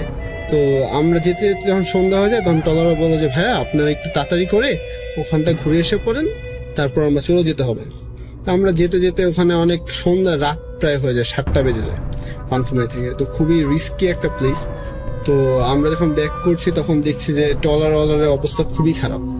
সে যে ড্রাইভ করছে সে বলছে আমি কখনো জীবনে এখানে সন্ধ্যার পর ছিলাম না, আমরা ফর দ্য ফার্স্ট টাইম আমি এখান থেকে যাচ্ছি, আমার এটা ফার্স্ট এক্সপিরিয়েন্স। তো এখানে অনেক ভয়ঙ্কর জিনিস ঘটে থাকে এই নদীতে। তো আমাদের কথা হচ্ছে আমরা প্যারানর্মাল কিছুই ভাবি না, আমরা সব চিন্তা ছিলাম যদি কোনো ডাকাত হাইজ্যাক করে অথবা কিছু করে তার জন্য। তো যখন আমরা ব্যাক করছিলাম তো আমরা ফার্স্টে হচ্ছে আমরা অনেক দূর হেঁটে আমরা ট্রলারটা পাওয়ার পর আমরা উঠাতে তখন অলরেডি রাত হয়ে গিয়েছে। তো আমাদের সাথে যে একজন এসেছিল সেও হচ্ছে ঢাকার একজন ছিল।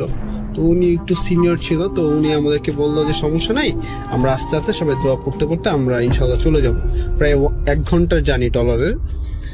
তো যখনই আমরা ট্রলারে যাচ্ছিলাম তো রাতের বেলা কিছুই দেখা যাচ্ছিল না আশপাশে। তো আমাদের ট্রলারটি একটু পরপরই কোনো একটা চরে আটকে যাচ্ছিল অথবা উঁচু কোনো বালুস্থানে আটকে যাচ্ছিল। তো এটার জন্য আমরা খুব ভয় পাচ্ছিলাম, বারবার ট্রলারটা আটকে যায়। তো একটা সময় কি ট্রলারটা জোরে হঠাৎ একটা অনেক বড় একটা বাড়ি খায়। কি কারণে বাড়ি খায় আমরা কোনো কিছু বুঝতে পারিনি, ঝাঁকুনি খেয়েছিল। এদিকে আমাদের যে ছিল ড্রাইভারটা, সে যে ঘাটে ছিল, সে আমাদেরকে বারবার কল করছে যে ভাই আপনারা কোথায় আছেন, আমি তো এখানে বসে আছি, আপনাদের সিটিতে ব্যাক নিয়ে যাব, এখানে তো সব অফ হয়ে গেছে, সবাই অলরেডি ব্যাক করে ফেলেছে। কারণ ওখানে অলরেডি আগে থেকে সরকার থেকে নিষেধ আছে যে রাতের বেলা সন্ধ্যার পর কেউ থাকতে পারবে না বিছানাকান্দিতে। তো আমরা এখানে পানিতে আমরা যাচ্ছি তো বারবার ট্রলারটা থেমে যাচ্ছে। ট্রলারটা হচ্ছে বারবার বড় একটা ঝাঁকুনি দিয়ে থেমে যাচ্ছে। তো ট্রলারওয়ালা খুব ভয় পাচ্ছে, সে বলছে যে আমার সাথে এমন কখনো হয়নি। তো সে নিচে একটু পরে সে বলছে যে ভাই আমার যে ট্রলারের ফ্যানগুলো রয়েছে ফ্যানগুলো খুলে পড়ে গিয়েছে ঝাঁকুনির কারণে। পরে সে যে অনেকক্ষণ সে ওই থামতে সে সাঁতরে তার ফ্যানগুলো খুঁজে সে লাগিয়ে তারপর সে অনেক কষ্ট হচ্ছে সে ঘাটে আসে।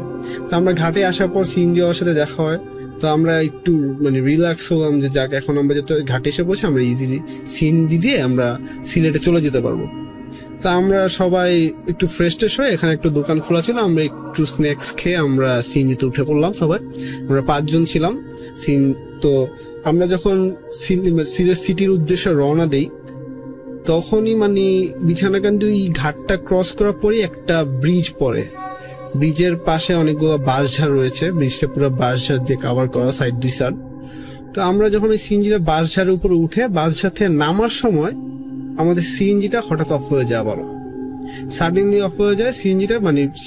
ব্রিজ থেকে নামার পরেই সিএনজিটা অফ হয়ে যাওয়ার পরে ড্রাইভার খুব ভয় পায়। ড্রাইভার বলে যে আমার সিএনজিতে কোনো প্রবলেম নাই, সবার প্রবলেম হওয়ার কথা না, আমি সব চেক দিয়ে এনেছি সকালবেলা। তো সে অনেকক্ষণ ধরে সিএনজিটা চেক করতে থাকে, ট্রাই করতেছে, কিন্তু কোনো মতেই সে হচ্ছে তার সিএনজি স্টার্ট করতে পারছে না। তো এটা নিয়ে আমরাও সবাই একটু ভয় পাই যে এখানে যদি কোনো ডাকাতি হতে পারে। তো পুরাই নির্জন এলাকা, আশপাশে কেউ নাই। তো আমার এক ফ্রেন্ড ছিল, সে বলল যে তাহলে আমরা সবাই আয়াতুল কুরসি পড়ে দেখি, তাহলে বেটার হবে, হতে পারে এটা প্যারানর্মাল কিছু একটা হতে পারে। তো আমরা সবাই আয়াতুল কুরসি পড়লাম। তো সিএনজি ড্রাইভার বললো যে ভাইয়া আমি পিছনে দেখতেছি আপনার একটু সামনে একজন স্টার্ট দেওয়া ট্রাই করেন চাবি দিয়ে।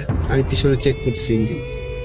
তো 2-3 বার আমার দুটো ফ্রেন্ড ট্রাই করলো, সিএনজি তাও পারছে না। সে সব কিছু চেক করতেছে, সে বলতেছে সে গত 15 বছর ধরে ড্রাইভ করে, কিন্তু এমন সিএনজিতে প্রবলেম জীবনে সে ফেস করে, পুরো ইলেকট্রিসিটি চলে গেছে সিএনজির, ব্যাটারিতে কোনো প্রবলেম নাই।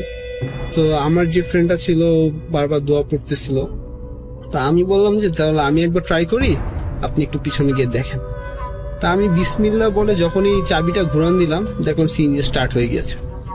তো তাড়াতাড়ি সিএনজি ড্রাইভার এসে বললো যে ভাই তাড়াতাড়ি চলেন, আমরা চলে যাই। তো আমরা উঠে পড়লাম। উঠে পড়ার পর সিএনজি ড্রাইভার বলছিল যে ভাই আপনাদের সাথে যদি সিগারেট অথবা আগুন জাতীয় কিছু থাকে, আপনারা ওটা করতে থাকেন, আপনাদের ভালো হবে। আমার কাছে জিনিসটা ভালো লাগছে না, এই রোড নিয়ে অনেক ঝামেলা হয়, এই রোডে অনেক ঝামেলা হয়ে থাকে। তো উনি দেখলাম যে সিএনজি ড্রাইভার ড্রাইভ করতেছে, প্লাস সে নিজেও সিগারেট খাচ্ছে। সে বারবার সে খুব ভয় পাচ্ছে, তার বলছে। আমরা মনে করছি যে এমনও হতে পারে যে সিএনজি ড্রাইভার ডাকাত দলের সাথে জড়িত, সে আমাদেরকে করতে পারে, হাইজ্যাক করতে পারে, কিডন্যাপ করতে পারে, কিছু একটা করতে পারে। তো আমরা এই ভয়টা পাচ্ছিলাম। তো হঠাৎ প্রায় আধা ঘন্টা চলার পরে সিএনজিটা আরেকটা ঝাঁকুনি খেয়ে আবার টোটালি অফ হয়ে যায়। অফ হয়ে যাওয়ার পরে আমরা তো বলি যে এখন তো এটা কি একটা সমস্যা, আমরা এখানে কোনো ট্রান্সপোর্টও নেই ঢাকায়, সিলেটের শহরে যাওয়ার জন্য, এখন কি করা যায়। সে বারবার চেক করতেছে, আবার আমরা দোয়া পড়তেছি। হঠাৎ অনেকক্ষণ ট্রাই করার পর আবার সিএনজি চালু হয়। সিএনজি চালু হওয়ার পর আমরা যখন সিলেট শহরের দিকে এসে পড়েছি, তখন সে বলছে যে আমি খুব সিএনজি বলছে ভাই আমি জীবনে এমন ফেস করিনি, ফার্স্ট টাইম, আমার খুব ভয় পেয়েছি। তো সে যখন সিলেটে ঢোকার পরে সে বলে যে আপনারা কি এখানে এসে আগে মাঝারে গিয়েছিলেন? তখন আমরা বলি যে না ভাইয়া, আমাদের মাঝারে যাওয়ার প্ল্যানটা ছিল যে আমরা লাস্ট ডেতে যখন আমাদের রাতের টিকিট থাকবে, সারাদিন আমরা সিটিটা ঘুরবো, প্লাস ওই দিন মাঝারে যাবো লাস্ট ডেতে। তখন সে বলে যে ভাইয়া এটা তো ঠিক না, কারণ সিলেটে যারাই আগে আসে তারা ফার্স্টে আগে মাঝারে যায়, মাঝারকে সবাই অনেক মান্যগণ্য করে দেখে আমরা সবাই আগে মাঝারে যাই, তারপর সবাই ঘোরাফেরা করে, এটা আপনাদের একটা ভুল হয়ে গেছে। তো আমি বললাম যে আচ্ছা সমস্যা নেই, আমরা চলে যাব, এইটা একটা কথা। তো তারপর আমরা এরপর দিন চলে যাই। তারপর দিন আমরা ঢাকা ব্যাক করে ফেলি, তাড়াতাড়ি মাঝার থেকে আমরা রাতে ঢাকা ব্যাক করি। তো ঢাকা ব্যাক করে সব ফ্রেন্ডদের সাথে ট্যুরের এই প্যারানর্মাল অ্যাক্টিভিটিটা আমরা সবার সাথে শেয়ার করতে থাকি। তো আমি আমার বাসায় যে টিচার ছিল, টিউটর, তার সাথে এই ঘটনাটা শেয়ার করি। তো সে আমাকে বলে কি, সে আমাকে ঘটনার মাঝখানে থামিয়ে বলে তোমাদের গাড়িও কি অফ হয়ে গিয়েছিল ব্রিজ থেকে নামার পরে? আমি বললাম যে জি স্যার, আমাদের গাড়ি অফ হয়ে গেছে। আপনি কিভাবে জানলেন? বলছে এই সেম স্টোরিটা আমার সাথে ঘটেছে। তারপর উনি দেখালো যে এরকম কাহিনী অনেকের সাথে ঘটেছে, অনেকেই ট্যুরে গিয়ে এরকম প্রবলেমটা ফেস করেছে বিছানাকান্দিতে। এটাই ছিল আমার স্টোরি। Thank you. অনেক ধন্যবাদ, এবং আশা করছি যে আপনাদের এই ঘটনাটা ভালো লেগেছে, এবং অনেক ধন্যবাদ রিফাত কষ্ট করে স্টুডিওতে এসে ঘটনাটা শেয়ার করার জন্য। আশা করছি এতক্ষণ পর্যন্ত আপনারা এনজয় করেছেন এবং প্রতিটা মুহূর্ত এনজয় করেছেন, কারণ ওই মোমেন্টটা আসলে যদি ধরতে পারেন তাহলে আসলে আপনার কাছেও ঘটনাটা অনেক বেশি ভয়ঙ্কর লাগবে, সেটা খুবই স্বাভাবিক। এবং রিফাত স্টুডিওতে আসার জন্য অনেক ধন্যবাদ। আপনারাও যদি কেউ স্টুডিওতে আসতে চান বা সাহস করেন, ডেফিনেটলি আমাকে জানাবেন। এবং আমার ইমেল অ্যাড্রেস হচ্ছে russell.bhoot.com@gmail.com। নাম, ঠিকানা এবং ফোন নাম্বার সহ আপনার জীবনে ঘটে যাওয়া বা আপনার জানা সেরা ঘটনা লিখে পাঠান আমাকে। ঘটনার শুরুতে অবশ্যই উল্লেখ করুন যে ঘটনাটি আপনি স্টুডিওতে এসে শেয়ার করতে চান, নাকি আপনি চান আপনার ঘটনা আমরা পড়ে শোনাই। যারা দেশের বাইরে আছেন তারা সরাসরি অডিও ক্লিপ পাঠাতে পারেন বা লিখেও পাঠাতে পারেন ঘটনাটি। আমার মনে হয় যে আমাদের সময় হয়েছে পরবর্তী ঘটনায় যাওয়ার। আমাদের সাথেই থাকুন। আমাদের ফেসবুক পেজ ভিজিট করতে ভুলবেন না। ফেসবুক পেজে আপনারা চলে যান www.facebook.com/russell.স্বাধীন। আমরা ফিরে আসছি একটু পরে। Welcome back. আমাদের সঙ্গে আছেন এই মুহূর্তে আরিফ, এবং তিনি এসেছেন যশোর থেকে। আর একটু পরেই তিনি চলে যাবেন, তার ট্রেনও আছে। এর মাঝখানে আমরা চিন্তা করলাম যে তার কাছ থেকে আরেকটা ঘটনা আমি শুনছিলাম একটু আগে, আমার খুব ইচ্ছা করলো যে ঘটনাটা আপনাদের সামনে তুলে ধরি বা আপনাদের সাথে শেয়ার করি। তো আরিফ, আপনি বলছিলেন যে আপনি অনেক কিছু অনুমান করতে পারেন বা আপনি অনেক কিছু আগে থেকে বিপদ টের পান, এটা কতদিন ধরে আপনার এরকম হচ্ছে? জি, এটা হচ্ছে মোটামুটি 2 থেকে 3 বছর ধরে, তারও বেশি সময় ধরে হচ্ছে আমি এই বিষয়টা আসলে অনুভব করি। আর এটা হচ্ছে আমার সাথেই ঘটা ঘটনাটা। আসলে আমি কোন রকম কোনো বিপদ আসলে বা আমার কোনো সমস্যা হলে সেটা আগে থেকে আমি স্বপ্নে বুঝতে পারি বা স্বপ্ন দেখি যে আমার এই সমস্যাটা হচ্ছে। ইভেন আমি 2016 সালে যখন আমি একটা বাইক অ্যাক্সিডেন্ট করি, তার আগের দিন রাত্রে আমি স্বপ্ন দেখছি যে আমি গতকাল বা কয়েকদিনের ভিতরে বাইক অ্যাক্সিডেন্ট করছি। তো পরের দিন গিয়ে হচ্ছে বিকাল টাইমে আমি হচ্ছে বাইক অ্যাক্সিডেন্ট করি, মোটামুটি বড় ধরনের একটা অ্যাক্সিডেন্ট হয়। তারপরে হচ্ছে যে নেক্সট, তারপরে যে কোনো একটা কারণবশত হচ্ছে একটা পুলিশের ঝামেলা হয় আমার ফ্রেন্ডদের একটা ঝামেলা নিয়ে। তো তার আগের দিন রাত্রে আমি ঠিক স্বপ্নটা দেখি যে আমি পুলিশের কোনো একটা ঝামেলায় পড়তে যাচ্ছি। তো পরের দিন সকালবেলা হচ্ছে আমি এই প্রবলেমগুলো ফেস করি। আর সব থেকে বড় বিষয় হচ্ছে আমার সাথে যে ঘটনাটি ঘটে সেটা হচ্ছে আমি যখন নামাজ পড়তাম 5 ওয়াক্ত, ঠিক এশার নামাজের পরপরই আমার বাসায় ঢুকতে একটি সারা গাছ ছিল পুরাতন বাসায়। তো ওই সারা গাছের ওইখানে মোটামুটি একটু অন্ধকার থাকে। তো অন্ধকার থেকে একজন মুরব্বী মানুষ আর কি, দাড়ি টুপি পরা থেকে মোটামুটি খুবই পরিপাটি একজন মানুষ ওখান থেকে বের হয়, এবং আমি যখন নামাজ শেষ করে আসি এবং বাসায় ঢুকতে যাই, তো সেখানে এসে সে আমাকে লম্বা করে একটি সালাম দিত এবং জিজ্ঞেস করতো যে আমি কেমন আছি। তো তখন আমি নর্মালি তাকে অ্যাজ ইউজুয়াল উত্তরটা দিয়ে দিই যে আমি কেমন আছি, বা সালামের উত্তর নিয়ে বাসায় চলে যায়। তো এভাবে করতে করতে হচ্ছে আমি বাসায় গিয়ে হচ্ছে আমার মায়ের সাথে ঘটনাটি শেয়ার করি যে আমার একটা লোকের সাথে দেখা হয়, সে প্রতিদিন এরকম টাইমে আমার সাথে দেখা করে। তো সেই সময় আমার মা আমাকে বলে যে হচ্ছে তুমি নেক্সট টাইমে যদি তার সাথে দেখা হয় তুমি তাকে জিজ্ঞেস করবা যে সে তোমার কাছে কি চায় এবং কোথা থেকে এসেছে। কারণ এরকম নাকি অনেক কিছু শোনা যায় যে অনেক মানুষের রূপ নিয়ে অনেক কথা বলে বা ভালো মানুষ থাকে। তো আমি তারপর থেকে তাকে জিজ্ঞেস করার জন্য যখনই খুঁজি, বা তারপর থেকে আজও পর্যন্ত তার সাথে আমার কোনো রকম কোনো দেখা হয়নি। আর এই যে ঘটনাটা যে আমার কোনো সমস্যা বা বিপদ আসলে আমি দেখতে পাই, তো তারপর থেকে তাকে না দেখার পর থেকে আর কি এই ঘটনাগুলো মোটামুটি আমার সাথে ঘটতে থাকে, যে আমি আমার বিপদ আসলে আমি স্বপ্ন দেখতে পারি যে এগুলো হচ্ছে। আপনি বলছিলেন যে আপনি যে এলাকায় থাকেন সেই এলাকাটা সবচেয়ে বেশি হন্টেড, তো কেন আপনি এই কথাটা বলেন, মানে কি হয় সেখানে? আমার বাসাটা হচ্ছে বেসিক্যালি হচ্ছে যশোর জেলার চাষরা ইউনিয়নের। তো মোটামুটি লিসেনার যদি কেউ থাকেন চাষরা, তো আপনারা হয়তো জানেন যে চাষরা বাজার মোড়ের ওই সাইডটাতে হন্টেড প্লেস আসলে বেশি। আর বিশেষ করে হচ্ছে আমাদের ওইখানে যে বাসাটা যেখানে আর কি, তার আশেপাশে 3 সাইডে হচ্ছে কবরস্থান এবং অনেক বড় বাঁশবাগান আর কি। তো একটা সময় এই বাঁশবাগানে হচ্ছে যে দুপুর 1টা আজান দিলে আশেপাশে কোনো মানুষজন আর থাকতো না যারা মাঠে কাজ করতো। মোটামুটি একটা ভয় ছিল যে দিনের বেলাতে এই গাছগুলো অনেক সৌন্দর্য থাকলেও রাত হওয়ার সাথে সাথে আসলে তাদের ভয়াবহতা এই গাছগুলা বা এই জায়গাটা নিয়ে আসলে হচ্ছে থাকতো আর কি, মোটামুটি একটা ধারণা থাকতো মানুষের। আর কোনো ঘটনা আছে আপনার ওই এলাকার? আমার পাশের বাসার একজন চাচা, উনি মারা গেছে আর কি, সঙ্গত কারণে আমি উনার নামটা বলতে পারছি না। তো এটা হচ্ছে যশোর জেলার হচ্ছে মোটামুটি একটা স্বনামধন্য বিদ্যুৎ কেন্দ্রের ঘটনা, যেটাতে আমি হচ্ছে নেক্সট একটা লাইভ করতে যাচ্ছি। সেখানে একটি সুইসাইড স্পটও আছে। তো ইনশাল্লাহ পরবর্তীতে সেই লাইভ বা ভিডিওটা আপনারা দেখতে পারবেন। তো ঘটনাটা আমি একটু আপনাদেরকে ছোট করে বলার চেষ্টা করি, যেহেতু আমি একটু পরে চলে যাব। ঘটনাটা হচ্ছে যে আমার যে চাচা, ওনার ছদ্মনামটা আমি একটু বলি, যে ছদ্মনাম ধরা যাক হচ্ছে মুন্সি। তো মুন্সি চাচা হচ্ছে যে বিদ্যুৎ কেন্দ্রের কথা বললাম, ওখানে উনি হচ্ছে বেসিক্যালি যে কাজটা করতো, উনি হচ্ছে একজন ছিল ইলেকট্রিশিয়ান, এবং হচ্ছে যে ইলেকট্রনিক্স যে ডিভাইস গুলো থাকে বিদ্যুৎ কেন্দ্রের, যেরকম ট্রান্সফরমার, এই গোডাউনের একজন হচ্ছে রক্ষক ছিল, উনি গার্ড ছিল, নাইট গার্ড। তো উনি যে মারা গেছে, ওনার চাকরি রিটায়ার্ডের 4 বছর আগে মারা যায়। তো বেসিক্যালি উনি যে দীর্ঘদিন যাবত সেখানে চাকরি করে। তো ঘটনাটি হচ্ছে যে উনি প্রতি রাত্রে যখন ডিউটি দিত, সেদিন যে ঘটনাটি ঘটে সেদিনও সাধারণ দিনের মতো একটি দিন ছিল। তো উনি ডিউটি করতেছে এবং ওনার সাথে আরো 2 থেকে 3 জন ডিউটি করে। তো ডিউটি শেষে ওনাদের একটা রেস্টের একটা জায়গা আছে, সেটা হচ্ছে আমি যে সুইসাইড স্পটের কথা বলতেছি, যে ওর ভিতরে একটা পুরাতন রাজাদের বাসা আছে, এখানে মন্দিরও আছে, সেই মন্দিরটা হচ্ছে সুইসাইড স্পট। তো তার পাশে আসলে ওনাদের একটা ওয়াচ টাওয়ার মতো আছে, 1 তলা সমান উঁচু। তো ওখানে ওনারা হচ্ছে রাতে যখন ডিউটি করতো, তো রাতে ডিউটিকালীন হচ্ছে সময় ওনারা বিশ্রাম নিত, যখন ঘুম আসতো একটু ক্লান্ত লাগতো তখন ওনারা একটু বিশ্রাম নিত ওখানে। তো ঘটনাটা সেদিন স্বাভাবিক দিনের মতোই চাচা ডিউটি করতে যায়। ডিউটি করতে গিয়ে হচ্ছে উনি রাত আনুমানিক হচ্ছে 1:30 কি 2টা নাগাদ এরকম সময় হবে। পরবর্তীতে ওনার ফ্যামিলির কাছ থেকে শোনা ঘটনাটি আসলে রাত 1:30 থেকে 2টা নাগাদ হচ্ছে উনি ওয়াচ টাওয়ারে যায় একটু রেস্টের জন্য। তো উনার সাথে থাকা যে সহকর্মীগুলো আছে ওনাদেরকে বলে যে তোমরা একটু ডিউটি দাও, আমি একটু ঘুমাইনি, তারপরে তোমরা হচ্ছে নির্দিষ্ট একটা সময় বলে দেয় যে তোমরা এই সময়টাতে এসে আমাকে ডাক দিও। তো আপনাদেরকে ঘটনা বলার আগে আমি একটু জায়গাটার একটু বর্ণনা দিই ছোটখাটো ভাবে। সেটা হচ্ছে যে স্পটটা হচ্ছে যে বিদ্যুৎ কেন্দ্র, তার 2টা গেট আছে, একটা হচ্ছে আপনার পশ্চিম সাইডে আর একটা হচ্ছে দক্ষিণ সাইডে।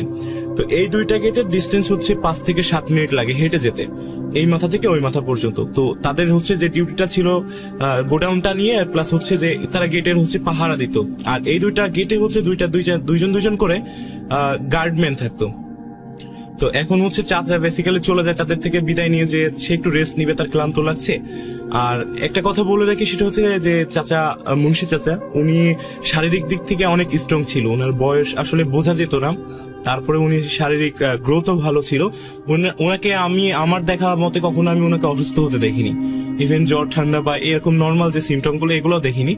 তো উনি হচ্ছে যখন ঘুমাতে যায়, সেখানে ঘুমাতে গিয়ে তখন রাত, আসলে টাইমটা আমি নির্দিষ্ট ভাবে বলতে পারছি না যেহেতু অনেক আগের ঘটনা। তো উনি ঘুমায় আছে, হঠাৎ করে উনি মধ্যরাতের দিকে ফিল করে যে উনার বুকের উপরে কোন একটা চাপ অনুভব করতেছে। তখন উনি মানে ঘুমন্ত অবস্থায় উনি অনুভব করতেছে। তো চাপের পরিমাণটা যখন বাড়ে তখন উনি আসলে একটু তাকায়। উনি তাকানোর পরে যে জিনিসটা দেখে যে 3 থেকে 4 বছরের একটা বাচ্চা তার বুকের উপরে বসে আছে। এটা দেখার পরে সে মানে একটু দ্রুতই ঘুম ভেঙে যায়। আসলে আতঙ্কিত হয়ে ঘুম থেকে ওঠার পরে সে বাচ্চাটাকে উনি 2 হাতে ধরে টিনের যে পাশে যে মানে যেহেতু যে ওয়াচ টাওয়ারটার কথা বলছি সেটা টিন দিয়ে তৈরি ছিল, তো সে টিনের দিকে ছুঁড়ে মারার সাথে সাথে সে বাচ্চাটা হচ্ছে যে তার দিকে তাকিয়ে রাগান্বিত ভাবে হামাগুড়ি দিয়ে তার দিকে আসতেছে আর বলতেছে যে তুই যে কাজটা করলি সেটা ঠিক করলি না, তোর অনেক বড় ক্ষতি হবে। তো যখন এই কথাটা বলার পরপরই মোটামুটি হচ্ছে যে সে একটু ভয় পাওয়ার পরপরই সে ওখান থেকে নামতে গিয়ে সিঁড়ি থেকে পড়ে যায়। তো পরপরে ওখানে বিকট একটা শব্দ হয়, সিঁড়ি থেকে পড়ে। তো পাশে থাকা তার যে সহকর্মীগুলো আছে তারা এখানে আসার পরে তাকে যখন দেখে ভয় পেয়ে আছে সে চাচা, তখন তাকে জিজ্ঞাসা করে যে আসলে কি হয়েছিল বা ভয় পেয়েছেন বা এরকম কোনো কিছু কিনা। তো সে আসলে নর্মালি কথাটা এড়িয়ে যায় যে না আসলে এরকম কিছু না, কারণ সে চাচ্ছিল না যে তার পাশে থাকা লোকজন তার সাথে থাকা লোকজন আর কি ভয় পাকে এই বিষয়গুলোতে। তো এখন বিষয় হচ্ছে যে তখন ওই যে বাচ্চাটাকে সে ছুঁড়ে মেরেছিল মানে দেয়ালের সাথে, তারপর থেকে তার সাথে যে ঘটনাটি ঘটে, সে যতদিন যায় সে অসুস্থ হতে থাকে। অসুস্থর এক পর্যায়ে গিয়ে সে সুস্থ স্বাভাবিক একটা মানুষ, সে অনুভব করতে থাকে তার দিনের পর দিন সে শুকায় যাচ্ছে। এরকম করতে করতে এক পর্যায়ে হচ্ছে বিভিন্ন জায়গায় ডাক্তার দেখায়, কবিরাজ দেখায়, কোনোতে কোনো লাভ হচ্ছে না। দেন তারপর থেকে তার ফ্যামিলি ডিসাইড করে যে তাকে নিয়ে ইন্ডিয়াতে যাবে ট্রিটমেন্টের জন্য। তো ইন্ডিয়াতে গিয়ে ধরা পড়লো যে তার লিভারে পানি জমে। তো তারপর থেকে যে ঘটনাগুলো উনি ফেস করে, যে টাইমটাতে হচ্ছে ওই বাচ্চার সাথে দেখা হয়েছিল তার সেম টাইমে তার বাসায় মানে ঠিক দরজার ওখানে একটা বাচ্চা এসে কান্না করতো করে একটা নির্দিষ্ট সময়, হয়তো সেটা ফজরের আজানের আগে এরকম টাইমে হবে মেবি, যে ফজরের আজানের আগে হচ্ছে সে বাচ্চাটা আসতো, ঠিক আজানো হবে বাচ্চাটা ওখান থেকে ভ্যানিশ হয়ে যায়। আর তারপর থেকে বিভিন্ন জিনিসগুলো সে ফিল করে, সে আশেপাশে থাকা তার বাসার আশেপাশে থাকা গাছগুলা মানে মনে হয় যে বিকট ঝড় হচ্ছে, অনেক ঝড় হচ্ছে, এরকম কোনো কিছু সে তারা দেখতে পায়। আসলে তার আশেপাশে অন্য যে মানুষগুলো আছে তারা কোনো কিছু বোঝে না, কিন্তু তারা এই জিনিসগুলো অনুভব করতে থাকে। তারপরে তারা আরেকটা বিষয় অনুভব করে, তাদের ছাদের উপরে বাচ্চারা যে খেলা করলে যে শব্দগুলো হয় সেরকম বিভিন্ন রকম শব্দ পেতে থাকে। এভাবে আস্তে আস্তে তার শরীরের কন্ডিশন আরো খারাপ হয়। একটা সময় গিয়ে ঠিক ওই নির্দিষ্ট টাইমে যখন সেই বাচ্চাটাকে দেখেছিল সেই টাইমে গিয়ে আসলে উনি মৃত্যুবরণ করে। তো আমি জানি না আসলে যে এই কারণটার জন্য সে মৃত্যুবরণ করছিল কিনা বা অথবা তার শারীরিক কোনো সমস্যা ছিল কিনা, তবে এই ঘটনাটি হচ্ছে তার ফ্যামিলি থেকে শোনা। সঙ্গত কারণে আমি রাসেল ভাই তার নামটা বলতে পারছি না। তো এটা ছিল লিসেনার আমার ঘটনা। ধন্যবাদ। আপনাকে অনেক ধন্যবাদ এবং আপনার আজকের জার্নি যেটা সেটা সেফলি আপনি আপনার ডেস্টিনেশনে পৌঁছান, বাসায় পৌঁছান, সেটাই প্রার্থনা করব। আবারও ইনশাল্লাহ কথা হবে আপনার সাথে। ভালো থাকবেন, সুস্থ থাকবেন এবং নিরাপদে থাকবেন। আপনিও ভালো থাকবেন ভাই, এবং আমার জন্য বেশি বেশি করে দোয়া করবেন। আর লিসেনার সবার উদ্দেশ্যে একটি কথা, সেটা হচ্ছে যে আমি আরিফুল ইসলাম ভূত.com এর যশোর জেলার মডারেটর। আপনারা আমার জন্য দোয়া করবেন যাতে নেক্সট ডে আপনাদেরকে আরো ভালো কিছু দেওয়ার তৌফিক আল্লাহ আমাকে দেয় এবং আমি ভালো কিছু করতে পারি আপনাদের জন্য। ধন্যবাদ, সবাই ভালো থাকবেন।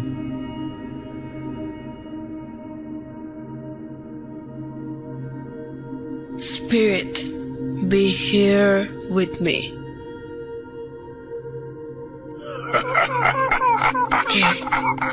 কে তুমি? Bhoot.com. The fear returns with Russell.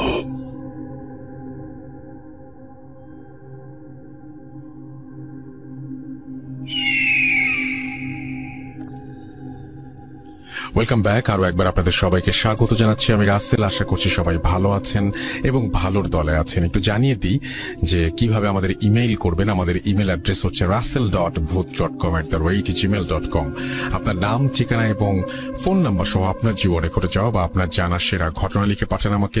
ঘটনার শুরুতে অবশ্যই উল্লেখ করুন এই ঘটনাটি আপনি স্টুডিওতে এসে শেয়ার করতে চান নাকি আপনি চান আপনার ঘটনা আমরা পড়ে শোনাই। যারা দেশের বাইরে রয়েছেন তারা সরাসরি অডিও ক্লিপ পাঠাতে পারেন বা লিখেও পাঠাতে পারেন ঘটনাটি। এটা কমপ্লিটলি আপনার ব্যাপার। আমরা চলে যাব পরবর্তী ঘটনায় এবং যারা দেশের বাইরে রয়েছেন তারা আগেও অডিও ক্লিপ পাঠাতেন, এখনো অডিও ক্লিপই পাঠাবেন, তাছাড়া কোনো উপায় নেই। সেরকমই একটা অডিও ক্লিপ শুনে আসবো। ইন্ডিয়া থেকে আমাদের একজন লিসেনার, আমাদের খুব প্রিয় মানুষ, তিনি পাঠিয়েছেন। আসলে যারা আমাদের সাথে আছেন, যারা আমাদের ভালোবাসেন, তাদেরকে আমিও খুব ভালোবাসি এবং আমি সবচাইতে বেশি ফ্যান আপনার, কারণ আপনি Bhoot.com-কে ভালোবাসেন। থ্যাংক ইউ ভেরি মাচ এইভাবে সঙ্গে থাকার জন্য এবং ঘটনা পাঠানোর জন্য। ইন্ডিয়া থেকে যে ঘটনাটি পাঠিয়েছেন, এখন সেই ঘটনাটি আমরা শুনে আসব। চলুন কথা না বাড়িয়ে সরাসরি চলে যাই ঘটনায়। হ্যালো লিসনার্স, আমি অরিজিৎ বিশ্বাস। ভারতবর্ষের পশ্চিমবঙ্গ রাজ্যের দক্ষিণ দিনাজপুর জেলার ছোট্ট একটি শহর গঙ্গারামপুর থেকে বলছি। আর যে ঘটনাটি আমি আপনাদের সাথে শেয়ার করব, সেই ঘটনাটি আমায় বলেছে আমার এক ভাই। সঙ্গত কারণেই তার নাম বা পরিচয় আমি এখানে দিচ্ছি না। আমার ভাইটি পড়াশোনার সূত্রে কলকাতার কোনো একটি জনপ্রিয় অঞ্চলে একটি মেস বাড়িতে ভাড়া থাকত। সেই মেস বাড়িতে ও অদ্ভুত কিছু অভিজ্ঞতার সম্মুখীন হয়, তার মধ্যেই একটি আজ আপনাদের সাথে শেয়ার করব। ঘটনাটি ঘটে 2016 সালে। জয়েন্ট এন্ট্রান্স এক্সাম বলে একটি এক্সাম চালু আছে আমাদের এখানে। সে ভাইটির মেশোর বোনের ছেলের জয়েন্ট এক্সাম দেওয়ার সিট পড়ে সেই মেসবাড়ির কাছাকাছি একটি স্কুলে। স্বাভাবিকভাবেই ভাইটির মেশোর বোনের বর এবং তার ছেলের এক্সাম দিয়ে তার মেসবাড়িতে গিয়ে ওঠে সেদিন রাতে থাকার জন্য। এবার সেই মেসবাড়িটির একটু বর্ণনা দিয়ে রাখি। মেসবাড়িটি ছিল দোতলা এবং দোতলার ওপরে 3 তলার কিছুটা অংশে বাড়ির কাজ কমপ্লিট হয়েছিল, বাকিটা খোলা ছাদ ছিল। ভাইটি থাকতো নিচতলাতে। ঘটনার দিন মেসবাড়িতে এক সিনিয়র দাদা এবং সেই ভাইটি বাদে আর কেউই ছিল না। সিনিয়র দাদাটি ছিল মুসলিম, সে থাকতো 3 তলার একটি ঘরে। ভাইটি তার আত্মীয়দের রাতে খাওয়া দাওয়ার পরে নিজের ঘরে শোবার ব্যবস্থা করে দেয়। তার মেশো সে কোথায় শোবে এটা জানতে চাইলে সে বলে সে ওপরে 3 তলায় দাদার ঘরে গিয়ে শোবে। এরপর যথারীতি ভাইটি ওপরে দাদার ঘরে শুতে চলে যায়। এর কিছুক্ষণ পরেই তার মেশো তাকে ডাক দেয়। ও প্রথমে ভয় পেয়ে গিয়েছিল। ও ভাবছিল এর মধ্যেই মেশো কোনো অদ্ভুত জিনিস দেখে ফেলেনি তো, কারণ ওরা এর আগেও ছোটখাটো কিছু এক্সপিরিয়েন্স করেছে সেই মেসে। পরেও গিয়ে জিজ্ঞেস করে জানতে পারে মেশো নিচতলার ওয়াশরুমটা কোথায় সেটা জানতে চাইছিল। যাই হোক, সে আবার উপরে চলে আসে। এবার সেই মুসলিম দাদা তাকে একটু অদ্ভুত কথা বলে। দাদাটি বলে রাতে অনেক কিছু শব্দ শুনতে হতে পারে, সে যেন কোনো মতেই ঘরের দরজার দিকে না তাকায়, তাহলে আর কোনো সমস্যা নেই। কি ব্যাপার জিজ্ঞেস করলে দাদাটি বলে আসলে অনেক পুরোনো দিনের বাড়ি তো, তাই অনেক কিছু থাকতে পারে। তাই আমি যা বললাম, যেমন ভাবে বললাম তুই সেরকম ভাবেই ঘুমিয়ে পড়। এরপর তারা দুজনেই শুয়ে পড়ে। শোয়ার আগে ওই দাদাটি কিছু সূরা বা আয়াত পড়ে।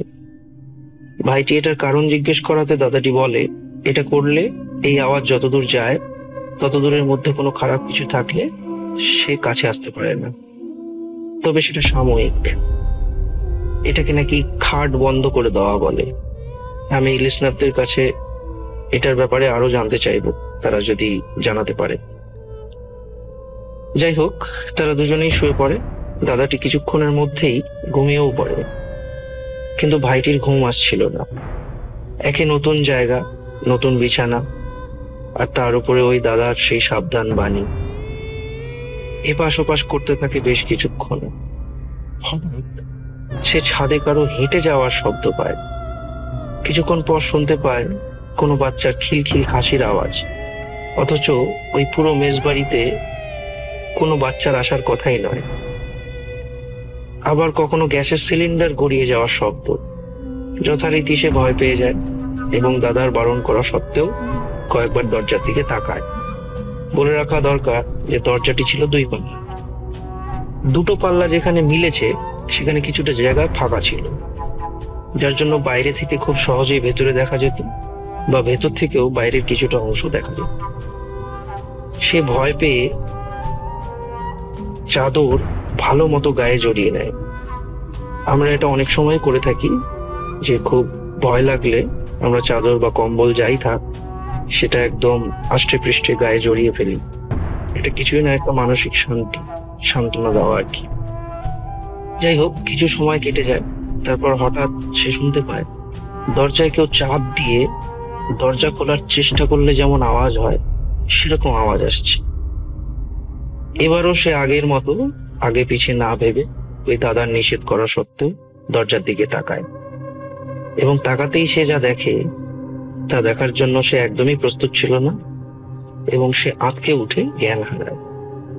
সকাল সকাল তার মেশোর বোনের বর ও তার ছেলেরা তার সাথে দেখা করতে আসে, কিন্তু সে তখনও ঘুম থেকে ওঠেনি বা তার জ্ঞান ফেরেনি। মুসলিম দাদাটিকে তারা বলে যে আচ্ছা ও ঘুমুক, ও উঠলে বলো, আমরা বেরিয়ে গেছি। ভাইটির জ্ঞান আসে প্রায় দুপুর 2টোর সময়। জ্ঞান ফিরলে সেই দাদা তাকে খুব ভালো মতো তাকে জিজ্ঞেস করে সবকিছু খুলে বলত। সে তখন জানায় তার জ্ঞান চলে যাওয়ার আগের সব ঘটনাগুলো। দাদা শেষে তাকে জিজ্ঞেস করে যে লাস্ট কি দেখেছিল সে তখন জানায় সে দরজায় চাপ দিয়ে খোলার আওয়াজ পেতেই যখন দরজার দিকে তাকায় তখন সে দেখতে পায় একটি ভয়ঙ্কর এক মহিলার চোখ, এবং আকারে সাধারণ চোখের থেকে অনেক বড়, এবং তার যতটা মনে আছে সেই মহিলা লাল বা কালো রঙের কোনো একটা শাড়ি পরেছিল। যাই হোক, এরপরের ঘটনা সেই দাদার মুখেই সে শোনে। যখন ভাইটি আটকে উঠেছিল তখনই সেই দাদার ঘুম ভেঙে যায়, এবং সে উঠেই কিছু সূরা জাতীয় কিছু বলে, এবং ভাইটিকেও কিছু সূরা পড়ে ফু দেয়। এরপর কয়েকদিন তার গায়ে অনেক জ্বর থাকে, তারপর আস্তে আস্তে সে স্বাভাবিক হয়। এরপর মেসের সেই মেসবাড়ির মালিক যারা, তাদেরকে এই ব্যাপারে অভিযোগ জানায় এবং তাদের কাছে সবকিছুর একটা এক্সপ্লেনেশন দাবি করে, তবে তারা রীতিমতো সব অস্বীকার করে, পাছে তাদের মেসবাড়িটা উঠে যায়। যাই হোক, এই ছিল আজকের ঘটনা।